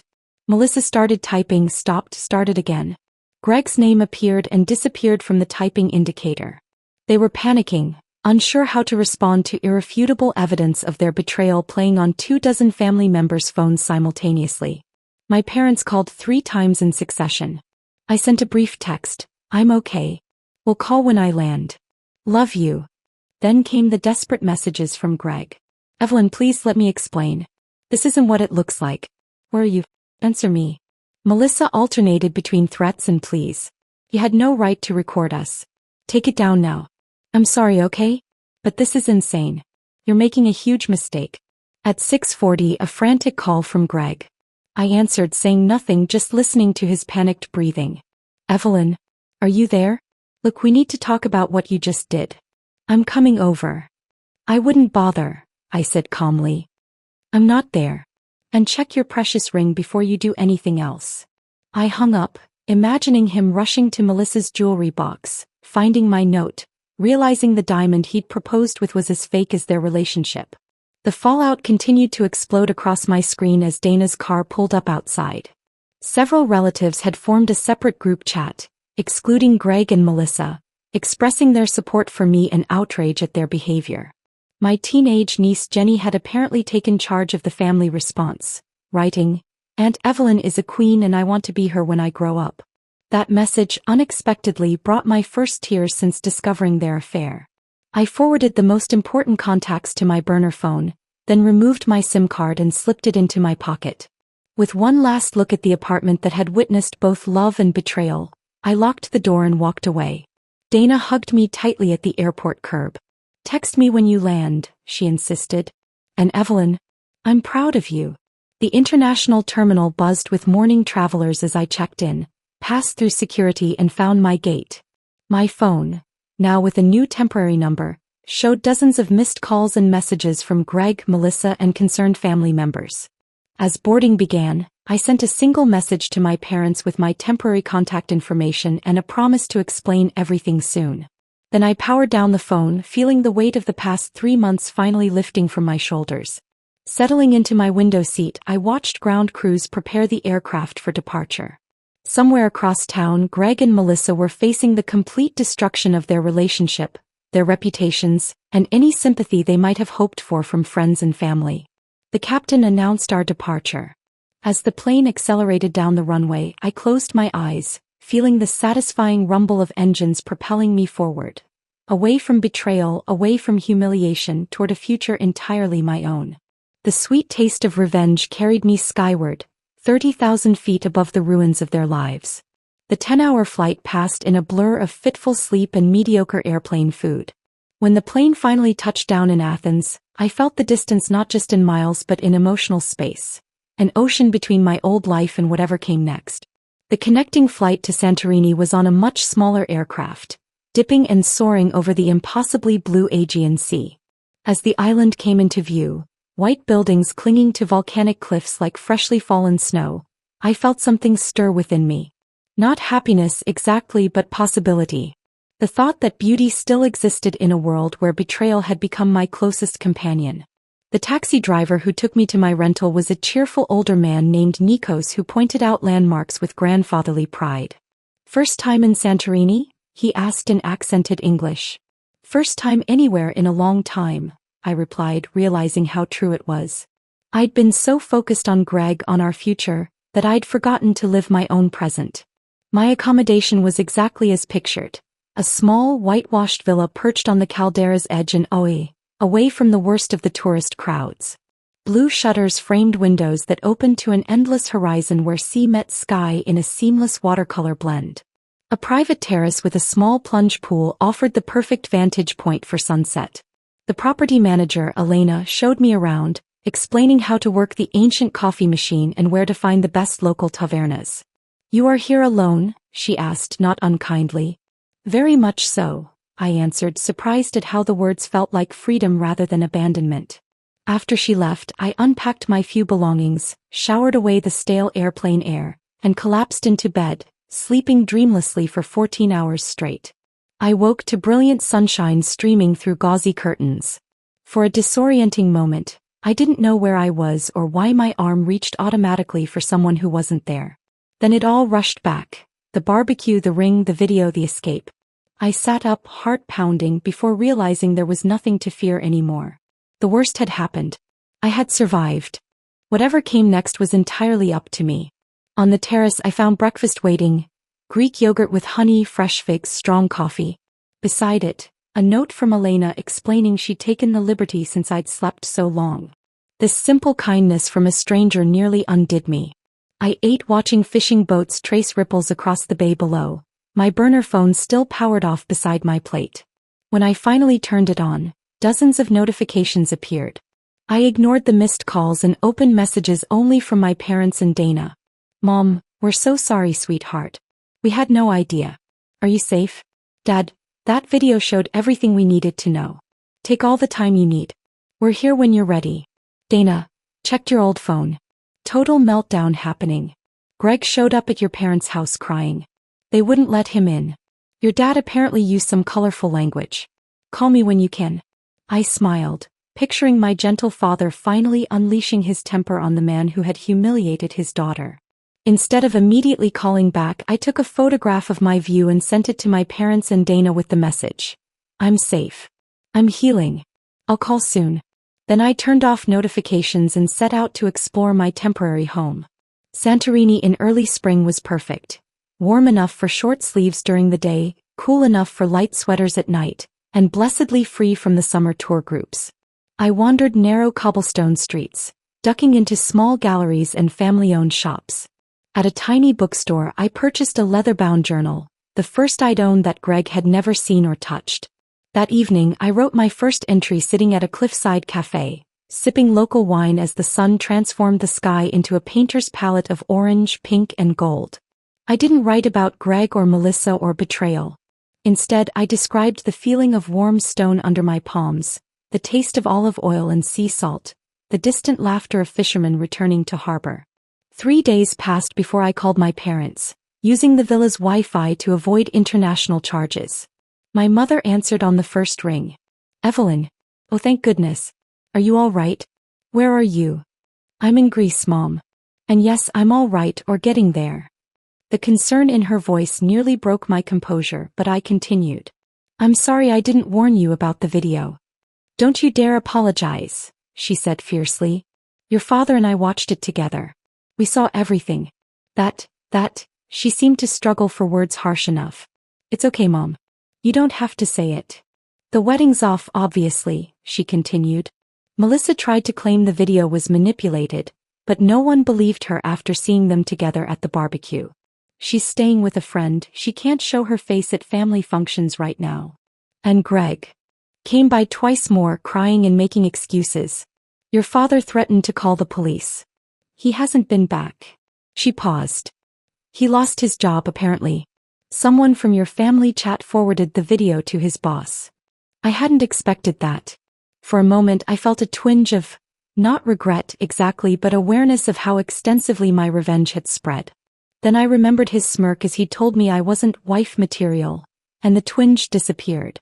Are you coming home soon? Mom asked. Not yet, I replied. I need some time to figure out who I am without him, maybe who I was before him even. My days fell into a peaceful rhythm. Mornings writing in my journal, afternoons exploring hidden corners of the island. I hiked the ancient trail from Fyra to Oia, photographing wildflowers pushing through volcanic rock, beauty emerging from destruction, nature's own revenge story. In the evenings I began speaking with other travelers and locals. A British woman painting watercolors of the sunset became my occasional dinner companion. The owner of a small pottery studio taught me to throw clay, laughing as my first attempts collapsed into shapeless lumps. Creating something new is always messy, she told me, reshaping my failed bowl. But see, the clay isn't ruined. It's just waiting for the next attempt. I thought often about that clay in the following days, how it retained no memory of its previous form, how it responded only to the present pressure of hands shaping it anew. Halfway through my stay, Dana called with updates from home. Greg had been telling mutual friends I'd fabricated evidence out of jealousy, but the video spoke for itself. Melissa had deleted all social media after relentless comments appeared on her posts. Their relationship had imploded spectacularly, with Greg reportedly blaming her for pushing him into the public proposal. Karma's working overtime, Dana said. So what's next for you? Coming back to face the music or? I looked out at the horizon, considering. I've applied for a remote position with that publishing house I always admired. The one Greg said was a hobby job, not worth pursuing. And interview next week. Via Zoom. Her excitement validated my decision. For the first time in years, I was making choices without filtering them through someone else's expectations. On my final evening in Santorini, I dressed with care in a blue sundress purchased from a local designer. I made reservations at the island's most beautiful restaurant, requesting a private table overlooking the caldera. The maitre d' seated me as the sky began its nightly transformation, candles flickering in blue glass holders. I ordered champagne, not to celebrate destruction but to honor reconstruction. As the waiter poured the first glass, I checked my phone one last time. An email had arrived an hour earlier. Dear Ms. Adams, we are pleased to offer you the position of remote editorial assistant. Tears blurred my vision, not of grief or anger but of genuine joy. I lifted my glass toward the darkening horizon, where the first stars had begun to appear. To new beginnings, I whispered. The champagne tasted of possibility and freedom. Behind me lay the ashes of betrayal and the sweet satisfaction of revenge. Before me stretched something far more valuable, a future entirely my own, unshackled from others' definitions of who I should be. Tomorrow I would board a plane not back to the scene of my humiliation but to a new city, a new apartment, a new career. The woman returning was not the same one who had fled. That Evelyn had defined herself by relationships, daughter, sister, fiancé. This Evelyn, tempered by fire and healed by distance, belonged only to herself. I paid the bill and walked slowly back to my villa along moonlit streets. The island air carried the scent of jasmine and salt, of endings and beginnings intertwined. I thought of Greg and Melissa briefly, acknowledging that they had given me an unexpected gift amidst their betrayal, the push I needed to reclaim my own story. My revenge had been perfect, but my recovery would be the true masterpiece. What did you think of Evelyn's perfect revenge? Sometimes the strongest statement is made when you refuse to play the game others have rigged. If this story of calculated payback and personal reinvention resonated with you, tap that subscribe button now. Comment below. Would you have had the patience to execute such a flawless revenge, or would you have confronted them immediately? Join thousands of strategic thinkers. Subscribe free today for more satisfying tales of justice served cold. I always wondered why my best friend insisted on planning my birthday party. Now, watching my husband kiss my best friend in front of our closest friends and family, everything made perfect sense. Isabella, my supposed best friend of 15 years, had orchestrated the perfect stage for my humiliation. Before we begin this tale of betrayal and calculated revenge, thank you for being part of this journey. If you enjoy stories of empowerment and justice served cold, subscribe. It's free. Let's watch Emma's masterful revenge unfold. The crystal champagne flute trembled in my hand as Sebastian, my husband of 12 years, cleared his throat for what I thought would be his annual birthday toast to me. The private dining room of Le Blanc, my favorite restaurant, was filled with intimate lighting and familiar faces, all carefully selected by Isabella, no doubt. Before we celebrate another year of my beautiful wife's life, Sebastian began, his voice carrying an unfamiliar edge that made my spine tingle. I need to share something important. He paused, his eyes not meeting mine but drifting to Isabella, who stood near the vintage wine cabinet, her red lips curved in what I now recognized as anticipation rather than friendship. The room held its breath. I felt my mother's hand squeeze my shoulder from behind, her instincts probably already sensing what I refused to acknowledge. The sterling silver fork I'd been fidgeting with clattered against fine china, the sound sharp in the suspended silence. Emma, Sebastian continued, addressing me as if we were alone and not surrounded by 30 of our closest friends and family members. You've been an incredible part of my life, but sometimes love finds us in unexpected places. His words hung in the air like poison gas, slowly suffocating every happy memory we'd built together. Isabella stepped forward then, her emerald dress, the one I'd helped her choose last month, catching the light as she moved to stand beside him. The pieces clicked into place. Her insistence on planning this party, the secret phone calls that ended when I entered the room, the knowing looks exchanged at dinner parties. Sebastian and I have fallen in love, Isabella announced, her voice carrying the same tone she used when sharing recipes or gossip over our weekly coffee dates. We never meant for this to happen, but the heart wants what it wants. Someone gasped. Probably my sister Claire, always the dramatic one. But it was the scattered nervous laughter that followed that truly cut deep. These people, our people, were actually finding humor in this moment. I caught glimpses of uncomfortable smiles, witnessed the awkward raising of glasses as Sebastian continued speaking about new beginnings and following your heart. My father stood up abruptly, his chair scraping against the hardwood floor. How dare you, he started, but I raised my hand, silencing him. This was my moment, my humiliation, my story to control. I stood slowly, smoothing the black cocktail dress I'd bought specifically for this occasion. Well, I said, my voice steadier than I felt, I suppose this explains the mysterious weekend business trips and the new cologne. The room fell silent, all eyes on me.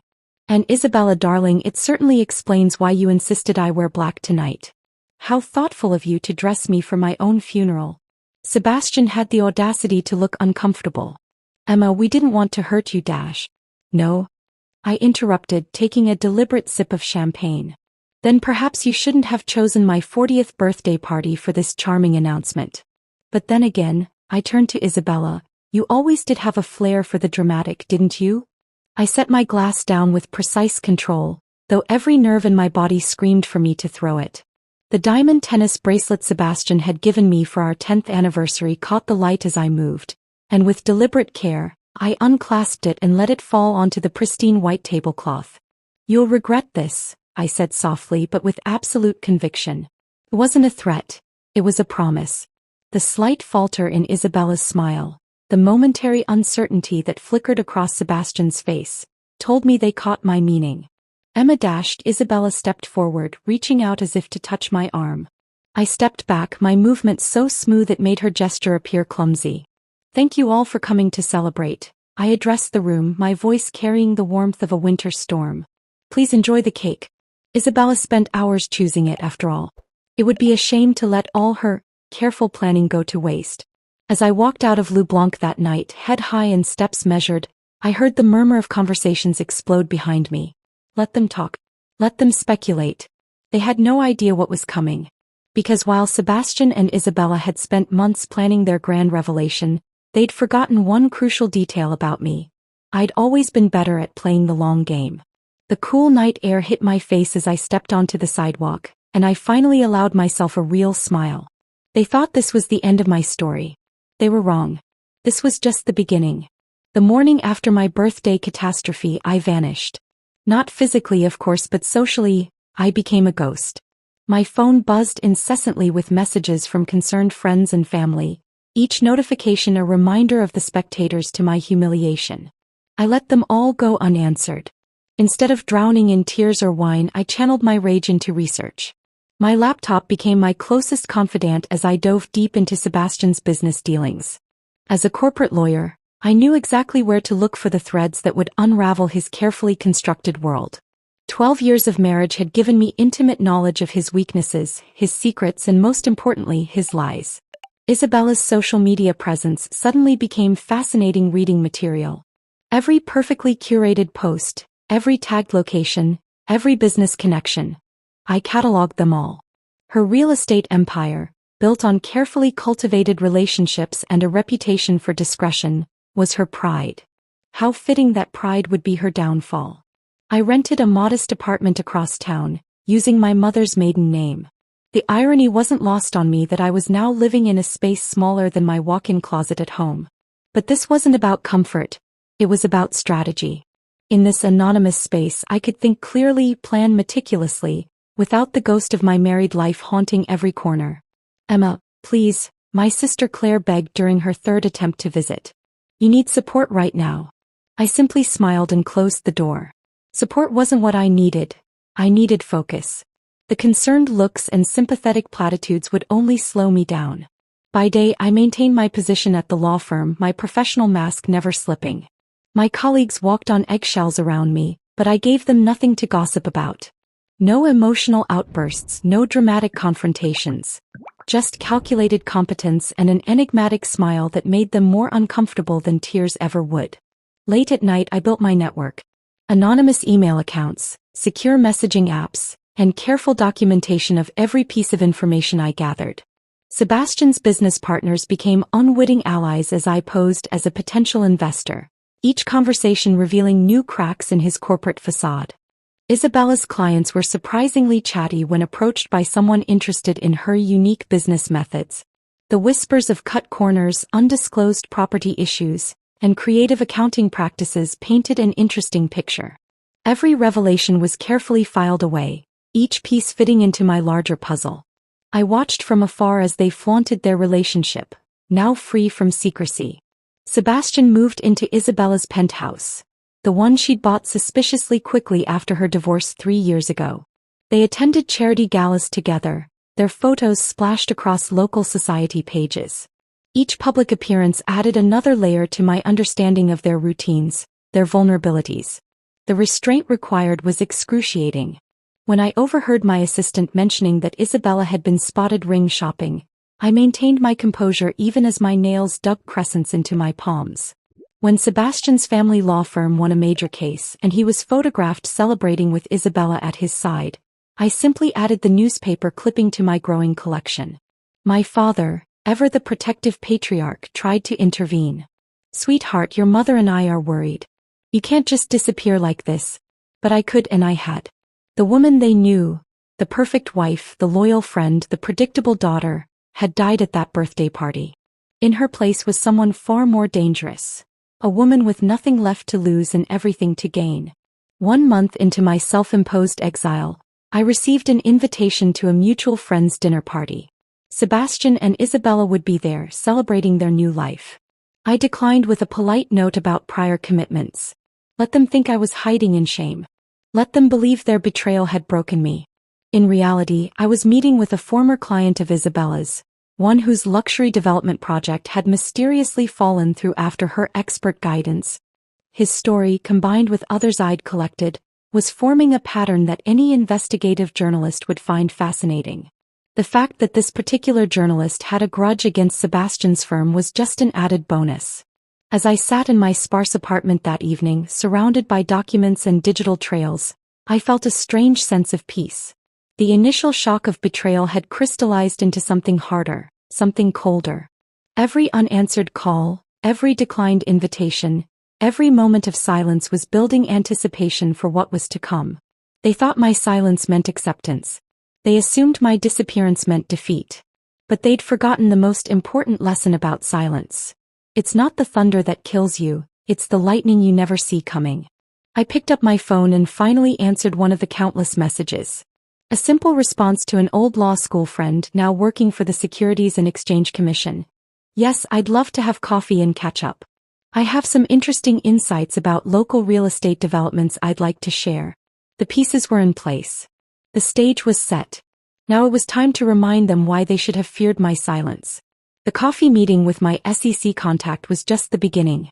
Within weeks, Sebastian's law firm became the subject of a routine audit. Watching him scramble to explain questionable transactions and creative bookkeeping brought a satisfaction I hadn't anticipated. Each morning brought new fires for him to extinguish, each one strategically lit by information I'd carefully leaked. Isabella's real estate empire began crumbling with surgical precision. Anonymous tips to building inspectors revealed numerous code violations in her prestigious properties. Suddenly, her luxury developments were making headlines for all the wrong reasons.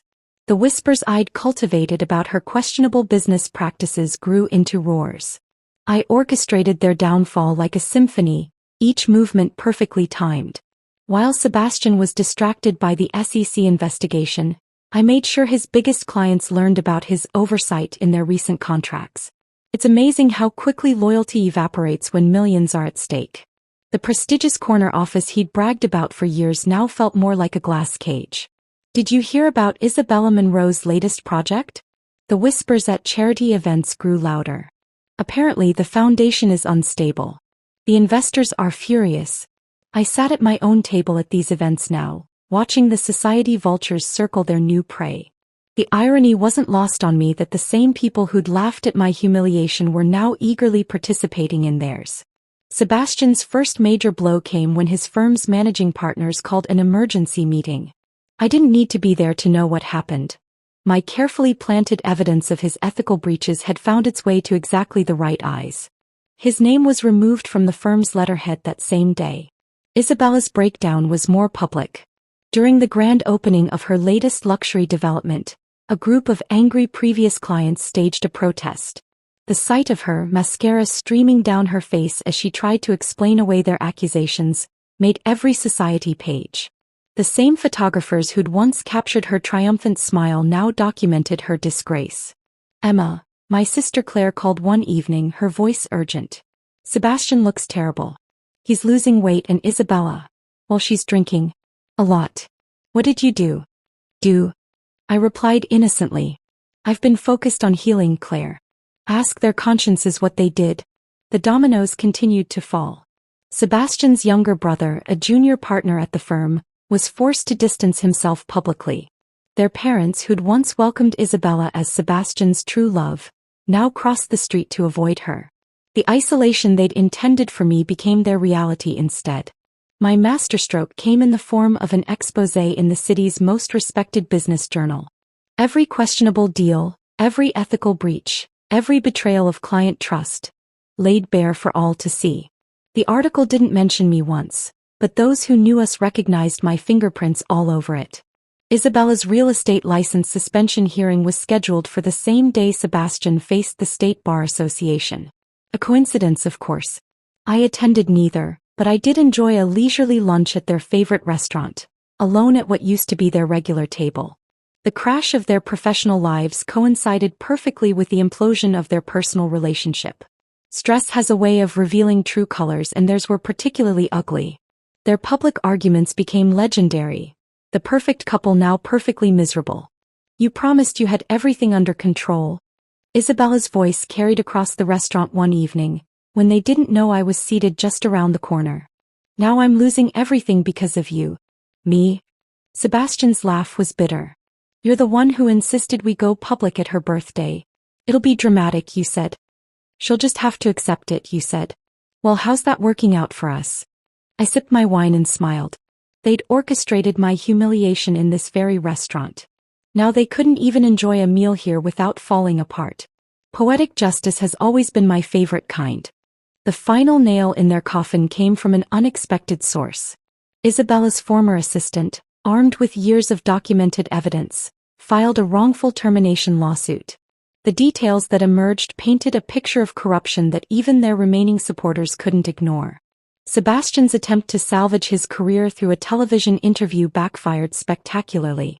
His practiced charm came across as smug insincerity, and his explanations sounded like excuses.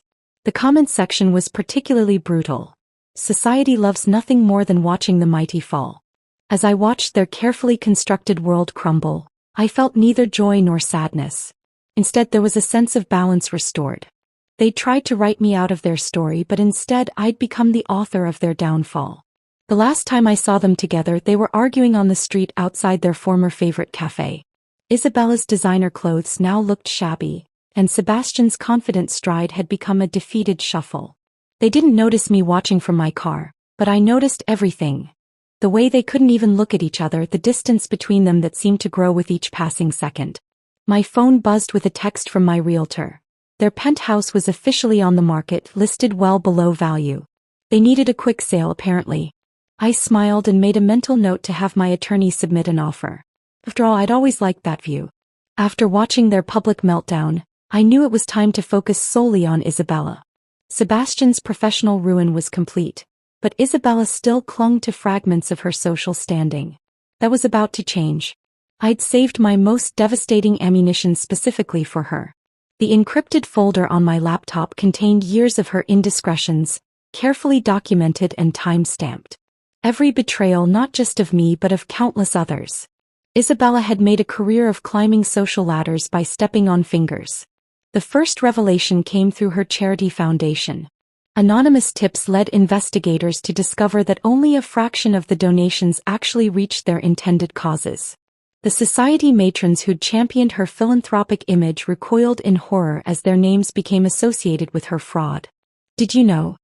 Mrs. Blackwood, the foundation's biggest donor, cornered me at a gallery opening. All those years, did you suspect what she was doing with our donations? I merely sipped my champagne and replied, Isabella always did have expensive tastes. The implications spread through the room like wildfire. Her past came back to haunt her in waves. Former clients emerged with stories of dubious property deals. Old friends suddenly remembered occasions when jewelry went missing after her visits. Each revelation was timed perfectly, just as she thought she might recover from the last. The scandal about her first marriage hit the local papers next. Her ex-husband's suspicious accident, the conveniently timed insurance payout, the rushed divorce settlement. All carefully researched details that raised uncomfortable questions. The police didn't reopen the case, but the court of public opinion needed no formal charges. Isabella's desperate attempts to maintain her image became increasingly pathetic. She hosted a charity gala at her remaining property, but hardly anyone attended. Those who did came only to whisper behind their hands and document her fall from grace on their social media accounts. Please, she cornered me in the ladies' room of an upscale restaurant, her designer outfit now looking like a costume rather than couture. I know it's you behind all this. What do you want? Money? An apology? I adjusted my lipstick in the mirror, taking my time before responding. What? Isabella, darling, I already have everything I want. I'm just making sure you get everything you deserve. Her social isolation became complete when the Junior League, her pride and joy, voted to revoke her membership. The same women who'd once competed for her attention now pretended they'd never known her. Each invitation rescinded, every door closed, was another small victory. The final blow came from an unexpected source, her own mother. At a prominent social event, the elderly Mrs. Monroe publicly denounced her daughter's actions, tearfully apologizing to everyone her daughter had wronged. The video went viral in our social circle, effectively ending any chance of Isabella's redemption. I watched from a carefully maintained distance as she spiraled. Her polished appearance began to crack, literally. Without access to her usual resources, her expensive maintenance routine faltered. The gray roots and aging designer clothes told their own story of decline. Her desperation peaked at a mutual friend's wedding, where she'd managed to retain an invitation through old connections. After too many glasses of champagne, she caused a scene, accusing various guests of abandoning her. Security escorted her out as she sobbed about loyalty and friendship, words that tasted like ashes in her mouth. Sebastian, already dealing with his own professional exile, finally cut all ties. Their love story, which had cost me my marriage, ended not with passion but with paperwork.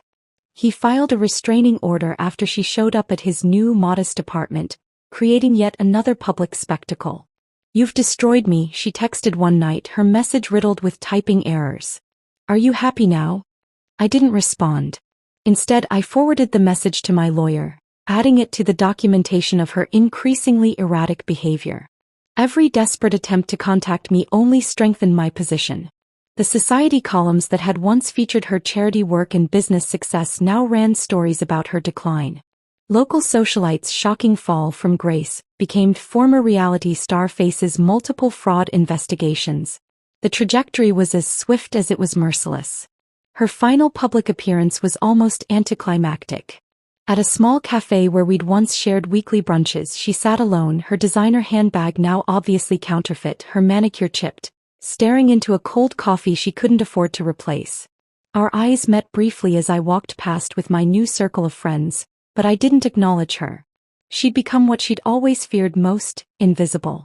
That evening, as I sat in my newly purchased penthouse, her former home, I received a call from my sister. "Emma, don't you think this is enough? She's lost everything." I watched the sunset from the same windows where Isabella had once planned my humiliation. "No, Claire," I replied calmly, "she's just lost what everyone could see. There's still so much more to take." The call ended with my sister's worried sigh, but I felt no remorse. After all, Isabella had taught me an invaluable lesson about friendship. Some things are better destroyed completely. News of Isabella's complete social exile spread through our circles like a virus, infecting every relationship she and Sebastian had ever cultivated. Former friends were forced to choose sides, and self-preservation made their choice simple. The couple who had once been the toast of society now couldn't even get a decent restaurant reservation. My sister Claire's initial sympathy for them began to waver as more details emerged. "I can't believe the foundation money," she confessed over dinner at my new penthouse. "All those children's programs. How could she?" I simply nodded, letting the weight of each revelation do its work. The beauty of truth is that once it starts flowing, it creates its own momentum. Sebastian's family, particularly his younger brother Marcus, faced their own social crucible. At a charity board meeting, I watched Marcus squirm as questions about his knowledge of his brother's ethical breaches arose. His stammered denials cost him his position, though I hadn't even planned that particular domino. The ripple effect touched every corner of our shared world. The country club where Sebastian and I had spent countless weekends quietly revoked his membership. Isabella's prized position on 3 charitable boards vanished overnight. Even their favorite restaurants suddenly couldn't find their reservations. "You have to admire the thoroughness," remarked David, my new colleague at the firm that had eagerly hired me after Sebastian's disgrace. "It's like watching a masterclass in social demolition." I smiled behind my wine glass, appreciating the irony that my professional reputation had actually improved through this ordeal. Their families suffered collateral damage that even I hadn't anticipated. Sebastian's parents, once pillars of the community, found their own social invitations dwindling. His mother's bridge club suddenly had no openings. His father's golf partners developed scheduling conflicts. The taint of association proved surprisingly contagious. Isabella's younger sister, who had always lived in her shadow, seized the opportunity to distance herself completely. At a charity gala, I overheard her loudly proclaiming, "I always knew something wasn't right with her. The way she treated Emma, disgusting." The performance was a bit heavy-handed, but I appreciated the sentiment. The professional community's reaction was particularly fascinating. Law firms that had once courted Sebastian now warned their associates against any contact. Real estate agents who had fawned over Isabella's listings now refused to return her calls. Their names became cautionary tales in boardroom discussions. Even their domestic staff jumped ship. Their former housekeeper, Maria, now worked for me, bringing with her an intimate knowledge of their habits and vulnerabilities. "Miss Emma," she confided one morning, "they were planning this for months. The separate phone calls, the secret meetings. I should have told you." "It's fine, Maria," I assured her, savoring my morning coffee from what used to be Isabella's favorite bone china set. "Everything worked out exactly as it should." The most delicious consequence was watching their former enablers scramble to prove their loyalty to me. People who had laughed at my humiliation now fell over themselves to share stories of Sebastian and Isabella's misdeeds. Each revelation was carefully noted and filed away, ammunition for future use. Their favorite vacation spots became off-limits. The manager of the Bellevue resort, where they'd probably first consummated their betrayal, personally called to assure me they'd never be welcome again. I booked the presidential suite for Christmas just because I could. Sebastian's elderly aunt, the family matriarch who had once declared Isabella a perfect match for her nephew, now referred to them as those people in hushed, disapproving tones. At her annual garden party, their names were notably absent from the family photographs displayed on antique easels. The local press, sensing the shift in social winds, began excavating old stories. Journalists who had once written glowing profiles of the power couple now penned subtle hit pieces. The Fall of Society's Golden Pair ran as a three-part series, each installment more devastating than the last. Their joint Christmas card list, which Isabella had once bragged contained over 300 names, dwindled to desperate digital messages that went largely unopened. Holiday parties that they had once dominated now flourished in their absence, their names conspicuously missing from every guest list. I watched it all from my new position of power, orchestrating some moves, merely appreciating others. The social avalanche I'd triggered had developed its own momentum, burying them deeper than I could have managed alone. Their desperate attempts to maintain connections only highlighted their isolation. As the year drew to a close, I hosted my own holiday gathering in the penthouse. The guest list included everyone who mattered, except them, of course. Standing by those floor-to-ceiling windows, greeting guests who had once witnessed my humiliation, I felt a profound satisfaction. "You've changed," Claire observed, joining me by the window. "Sometimes I barely recognize you." I smiled, watching the city lights below. "No, darling. I've just finally become who I always was. They just helped me realize it." The party continued around us, vibrant and alive, while somewhere in the city, two people who had once thought themselves invincible faced another evening alone with their regrets. As January's bitter wind howled outside my penthouse windows, my carefully orchestrated plans reached their crescendo. Sebastian's last-ditch attempt to salvage his legal career through a small private practice had imploded spectacularly. His final client, a desperate real estate developer, discovered some anonymous documentation about Sebastian's past ethical breaches just hours before signing a major contract. Isabella's situation proved even more catastrophic. The SEC investigation into her real estate dealings had expanded to include tax evasion and fraud.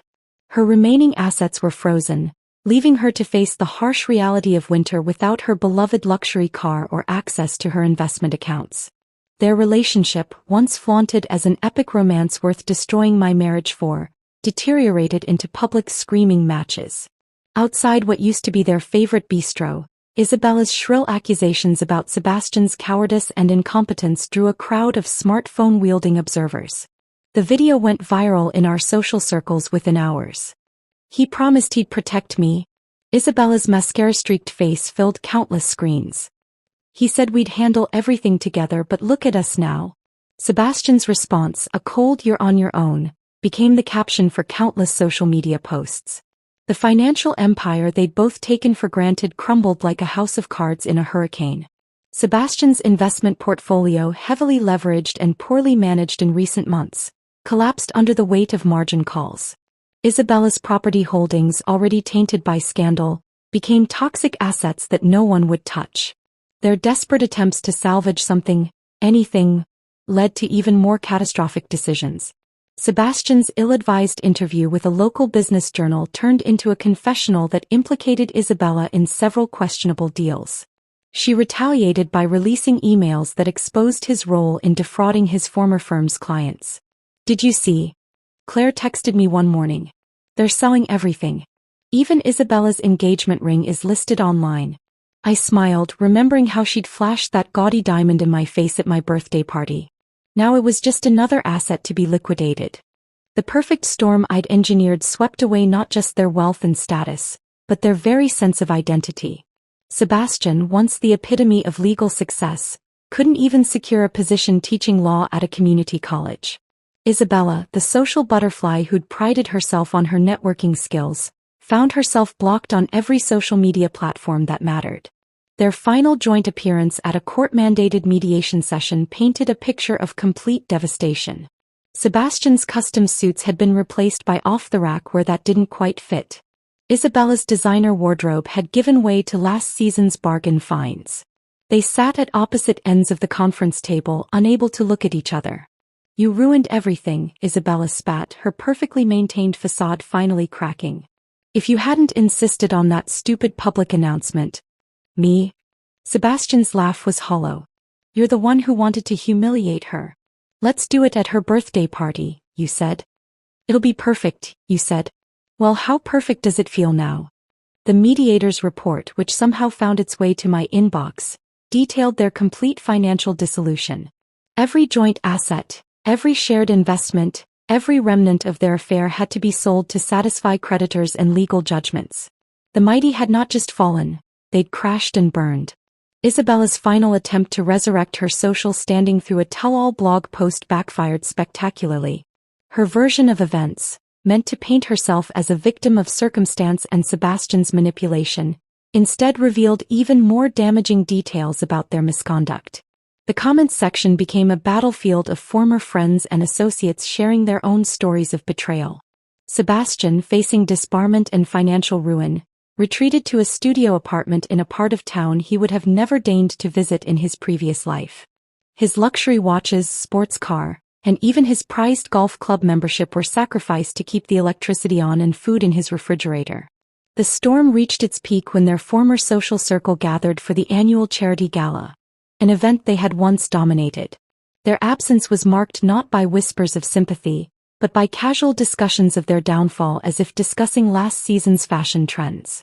They had become cautionary tales, their names synonymous with hubris and betrayal. I attended that gala wearing the diamond tennis bracelet I'd let fall onto the tablecloth at my birthday party, retrieved, cleaned, and now a symbol of my triumph. The same people who had witnessed my humiliation now vied for my attention, eager to distance themselves from any association with the fallen couple. That evening, as I sipped champagne and accepted condolences that sounded more like congratulations, my phone buzzed with a notification. Sebastian had been seen moving his remaining possessions into a motel on the outskirts of town. Isabella, according to reliable sources, had been reduced to asking former friends for temporary accommodation. The perfect storm had done its work, leaving nothing but wreckage in its wake. And I, standing in the eye of the hurricane I'd created, felt nothing but the calm satisfaction of a job well done. They had tried to write me out of their story, but instead I had become the author of their destruction.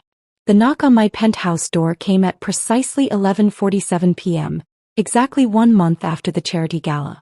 Through the security feed, I watched Sebastian shift nervously in the hallway, his designer stubble now a ragged beard, his once immaculate appearance reduced to wrinkled department store clothes.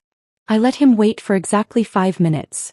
1 minute for each year he and Isabella had been secretly seeing each other behind my back. When I finally opened the door, the man before me barely resembled the confident attorney who had humiliated me at my own birthday party. "Emma," he croaked, his voice hoarse. "Please, I need to talk to you." I leaned against the doorframe, taking in every detail of his deterioration. The dark circles under his eyes, the trembling hands, the scuffed shoes, each imperfection a small victory. "Well, this is unexpected," I said coolly. "Shouldn't you be comforting Isabella? I heard she's been having quite a difficult time finding housing."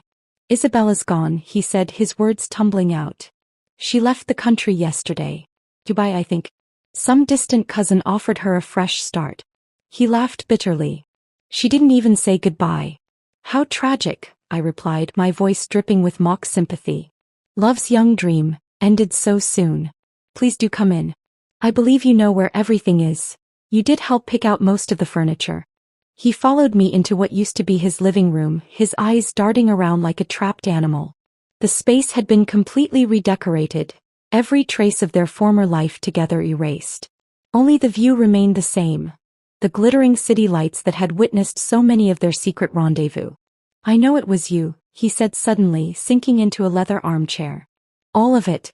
The SEC investigation, the leaked documents, the social isolation. You orchestrated everything." I poured myself a glass of wine, the same vintage we'd served at our wedding. "Did you really come here just to state the obvious, Sebastian? That's not very lawyer-like of you." "I'm not a lawyer anymore," he whispered, the words seeming to physically pain him. "Thanks to you I'm nothing. No career, no money, no future. Even Isabella." He trailed off, running his hands through his unkempt hair. "Ah yes, Isabella." I savored her name like a fine dessert. "Your true love. The woman worth destroying our marriage for. Tell me, was it worth it? Those stolen moments, those secret meetings, that grand romantic gesture at my birthday party. Did they fulfill all your dreams?" His composure cracked. "You've ruined us both. Isn't that enough? What more do you want?" I set my wine glass down with deliberate care. "What? Oh, Sebastian, you still don't understand. This was never about want. This was about deserve. You and Isabella needed to learn that actions have consequences. Consider it a lesson in karma. We made a mistake," he pleaded, tears forming in his eyes. "We never meant to hurt you like this. We fell in love." The laugh that escaped me was genuine. "Love? No, darling. What you and Isabella had was convenience wrapped in lust, sprinkled with the thrill of betrayal. Real love doesn't need an audience for its declarations. Real love doesn't humiliate its obstacles." He stood suddenly, anger briefly overcoming his desperation. "You're enjoying this, aren't you? Our suffering, our destruction. It's all just entertainment for you." "Entertainment?" I moved closer, my voice dropping to a whisper. "No, Sebastian. This is justice. You and Isabella chose to make a spectacle of my humiliation. I simply returned the favor on a grander scale." "I'm sorry," he choked out, falling back into the chair. "God, Emma, I'm so sorry. Please. There must be something I can do, something to make this right." I studied him for a long moment, taking in the complete picture of his breakdown. The mighty Sebastian reduced to begging in what used to be his own home. "There is nothing you can do," I said finally. "Nothing you can say. This is exactly what I promised you that night. Regret. Pure, complete, consuming regret. Emma, please." "Goodbye, Sebastian," I cut him off, moving to the door. "I trust you can find your way out.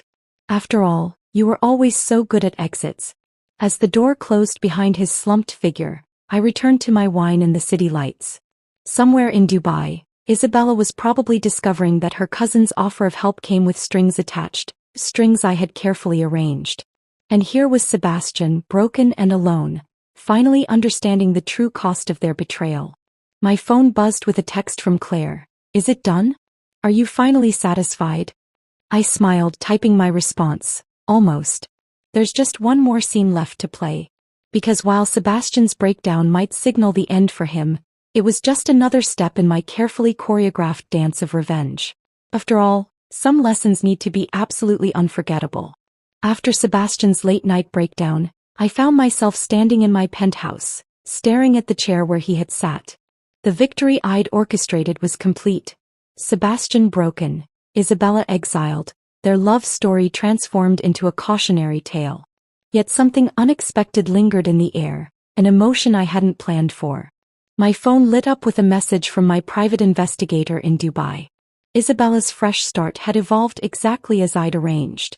Her cousin's offer of help came with strings attached, specifically, a position as a glorified secretary in his company, a far cry from her former real estate empire. The photos showed her in modest clothing, head bowed, sorting mail in a cramped office. I poured another glass of wine and settled onto my balcony, the same spot where Sebastian and Isabella had probably plotted my humiliation. The city sprawled before me, indifferent to the drama that had unfolded in its midst. A year had passed since my birthday party, a year of calculated moves and precise strikes, each one designed to dismantle their lives piece by piece. Claire visited the next morning, concern etched on her face. "I saw Sebastian yesterday," she said, accepting the coffee I offered. "He was working as a paralegal at some strip mall law office. He looked destroyed. Isn't that what I wanted?" I mused more to myself than to her. Is it? She studied me carefully. You've won, Emma. They've lost everything. But looking at you now, I have to ask, what have you gained? The question caught me off guard. What had I gained? Professional success, certainly. Social status, undeniably. The penthouse, their former friends, their possessions, all mine now. Yet sitting there with my sister, I felt a strange emptiness where satisfaction should have been. That evening, I discovered an old photo album while reorganizing my closet. Pictures of Sebastian and me in happier times, of Isabella and me as genuine friends. Before the betrayal, before the revenge, before everything changed. I traced our smiling faces, remembering the trust I'd once felt, the love I'd believed in. Was it worth it? My father asked during our weekly dinner. All this energy, all this time focused on destroying them? I thought about Sebastian's tears, about Isabella's exile, about the perfect execution of my revenge. They deserved everything they got, I replied, but the words tasted different now. Later that week, I received a letter from Isabella, postmarked Dubai. Her once elegant handwriting was shaky, the paper tear-stained. She wrote of regret, of loneliness, of understanding too late the true cost of betrayal. I should have felt triumphant reading her words. That I felt tired. Sebastian's final attempt at contact came through a mutual friend. He'd started volunteering at a legal aid clinic, helping people who couldn't afford representation. He's trying to find redemption, our friend said. He talks about you sometimes, about how you taught him the hardest lesson of his life. I spent a long night on my balcony reflecting on the past year. The meticulous planning, the careful execution, the sweet taste of revenge. It had consumed me completely. I'd become a master orchestrator of destruction, but at what cost to myself? Claire found me there the next morning, still in my thoughts. You know what's ironic, she said, joining me at the railing. In destroying them, you've transformed yourself. The question is, do you like who you've become? The truth hit me with unexpected force. In executing my perfect revenge, I'd changed fundamentally. The woman who had stood humiliated at her birthday party was gone, replaced by someone harder, colder, more powerful. But also someone who had spent a year focused solely on destruction rather than creation. I picked up my phone, looking at the last text I'd received from Sebastian. I hope someday you'll find peace. I know now that I destroyed something beautiful, not just in our marriage but in you. The sun rose over the city, painting the sky in hues of pink and gold. My revenge was complete, perfect in its execution. Sebastian and Isabella had paid dearly for their betrayal, their lives permanently altered by my calculated response to their cruel actions. Yet standing there watching the city wake up, I felt neither triumph nor joy. Instead, I felt something else stirring, not regret exactly, but a readiness to close this chapter. They would live with the consequences of their choices as I would live with mine. So, Claire asked softly, what now? I smiled, a real smile this time, not the cold one I'd perfected over the past year. Now I think it's time to write a new story. One that's not about them at all. The sweet victory I'd imagined had turned out to be something different. Not hollow exactly, but transformative in ways I hadn't anticipated. I had won completely and utterly, but the triumph had changed me just as much as the original betrayal. It was time to discover who I could be when revenge wasn't my driving force. After all, the best revenge might just be living well without them occupying any space in my thoughts at all. 2 months after my final reflection on the balcony, I found myself sitting across from David Anderson, a venture capitalist who'd been following my strategic dismantling of Sebastian and Isabella's empire with professional interest. Your execution was flawless, he remarked, sliding a proposal across the polished conference table. That kind of precision, that attention to detail. Imagine what you could do if you focused it on building something instead of destruction. The opportunity he presented was ironic. A chance to revitalize struggling businesses, to transform them rather than destroy them. My experience in corporate law, combined with what he called my exceptional understanding of human nature, made me uniquely qualified for the role. I accepted the position the same day I donated Isabella's remaining designer clothes to a women's shelter. The symmetry felt right. Discarding the last vestiges of revenge while embracing a new direction. Claire noticed the change immediately. There's light in your eyes again, she observed over brunch at a new cafe, far from any of the old haunts. You're not just existing anymore. You're living. My first project involved salvaging a family-owned real estate firm on the brink of collapse. The irony of helping rather than destroying a real estate business wasn't lost on me, but the satisfaction of watching something flourish under my guidance proved unexpectedly addictive. News of Sebastian and Isabella occasionally reached me through the grapevine. He'd found some measure of redemption in his pro bono work, helping people navigate the legal system he'd once exploited. Isabella had gradually adapted to her humbler life in Dubai, teaching English to businesspeople, a far cry from her real estate empire, but perhaps a better use of her networking skills. I sold the penthouse 6 months after my conversation with David. The memories it held, both of my marriage and my revenge, belonged to a different chapter. My new apartment, overlooking a quiet park rather than the bustling financial district, reflected the peace I'd finally found. Romance returned to my life unexpectedly. Alexander, a widowed professor I met at a charity event, approached relationships with the same thoughtful consideration I'd developed. Our connection grew slowly, built on honest conversations and shared experiences rather than social appearances. "You're different from anyone I've ever met," he told me one evening as we walked through the park below my new home. "There's a depth to you, like you've been through fire and emerged stronger." He wasn't wrong. The flames of betrayal and revenge had forged something new in me. Not the cold, calculating destroyer I'd become during my vendetta, but someone who understood both the price and the value of transformation. My professional success grew as I helped more businesses recover and thrive. The skills I'd honed destroying Sebastian and Isabella's world proved invaluable in identifying weaknesses and opportunities in struggling companies. Each success felt like another step further from the woman who'd stood humiliated at her birthday party. A year and a half after my birthday party revelation, I received 2 letters. The first, from Sebastian, was a formal apology accompanied by documents showing he'd established a foundation to help victims of financial fraud. The second, from Isabella, contained a simple message: "You won. But maybe we all needed to lose to find our way." I filed both letters away without response. Their words, their lives, their choices, none of it mattered anymore. My story had evolved beyond the boundaries of their betrayal. Claire joined me for dinner on the anniversary of that fateful birthday party. "Would you do it all again?" she asked, watching me closely. I considered the question carefully. "The revenge served its purpose," I replied. "It taught them consequences, yes, but it taught me something more valuable: my own strength. Now I choose to use that strength differently." My latest venture capital project involved creating opportunities for women rebuilding their lives after personal setbacks. The inspiration, though rooted in my own experience, had blossomed into something larger than revenge or redemption. "You've become quite the phoenix," Alexander observed one evening as I shared my plans for the foundation. "Rising from the ashes of betrayal to create something beautiful." Looking out over the park, watching families and couples enjoy the simple pleasure of a summer evening, I felt the last traces of bitterness fade away. Sebastian and Isabella's betrayal had sparked a transformation they never intended. Not just the calculated destroyer who'd orchestrated their downfall, but this final evolution into someone who could build, nurture, and grow. The woman who'd promised "you'll regret this" at her birthday party had kept her word.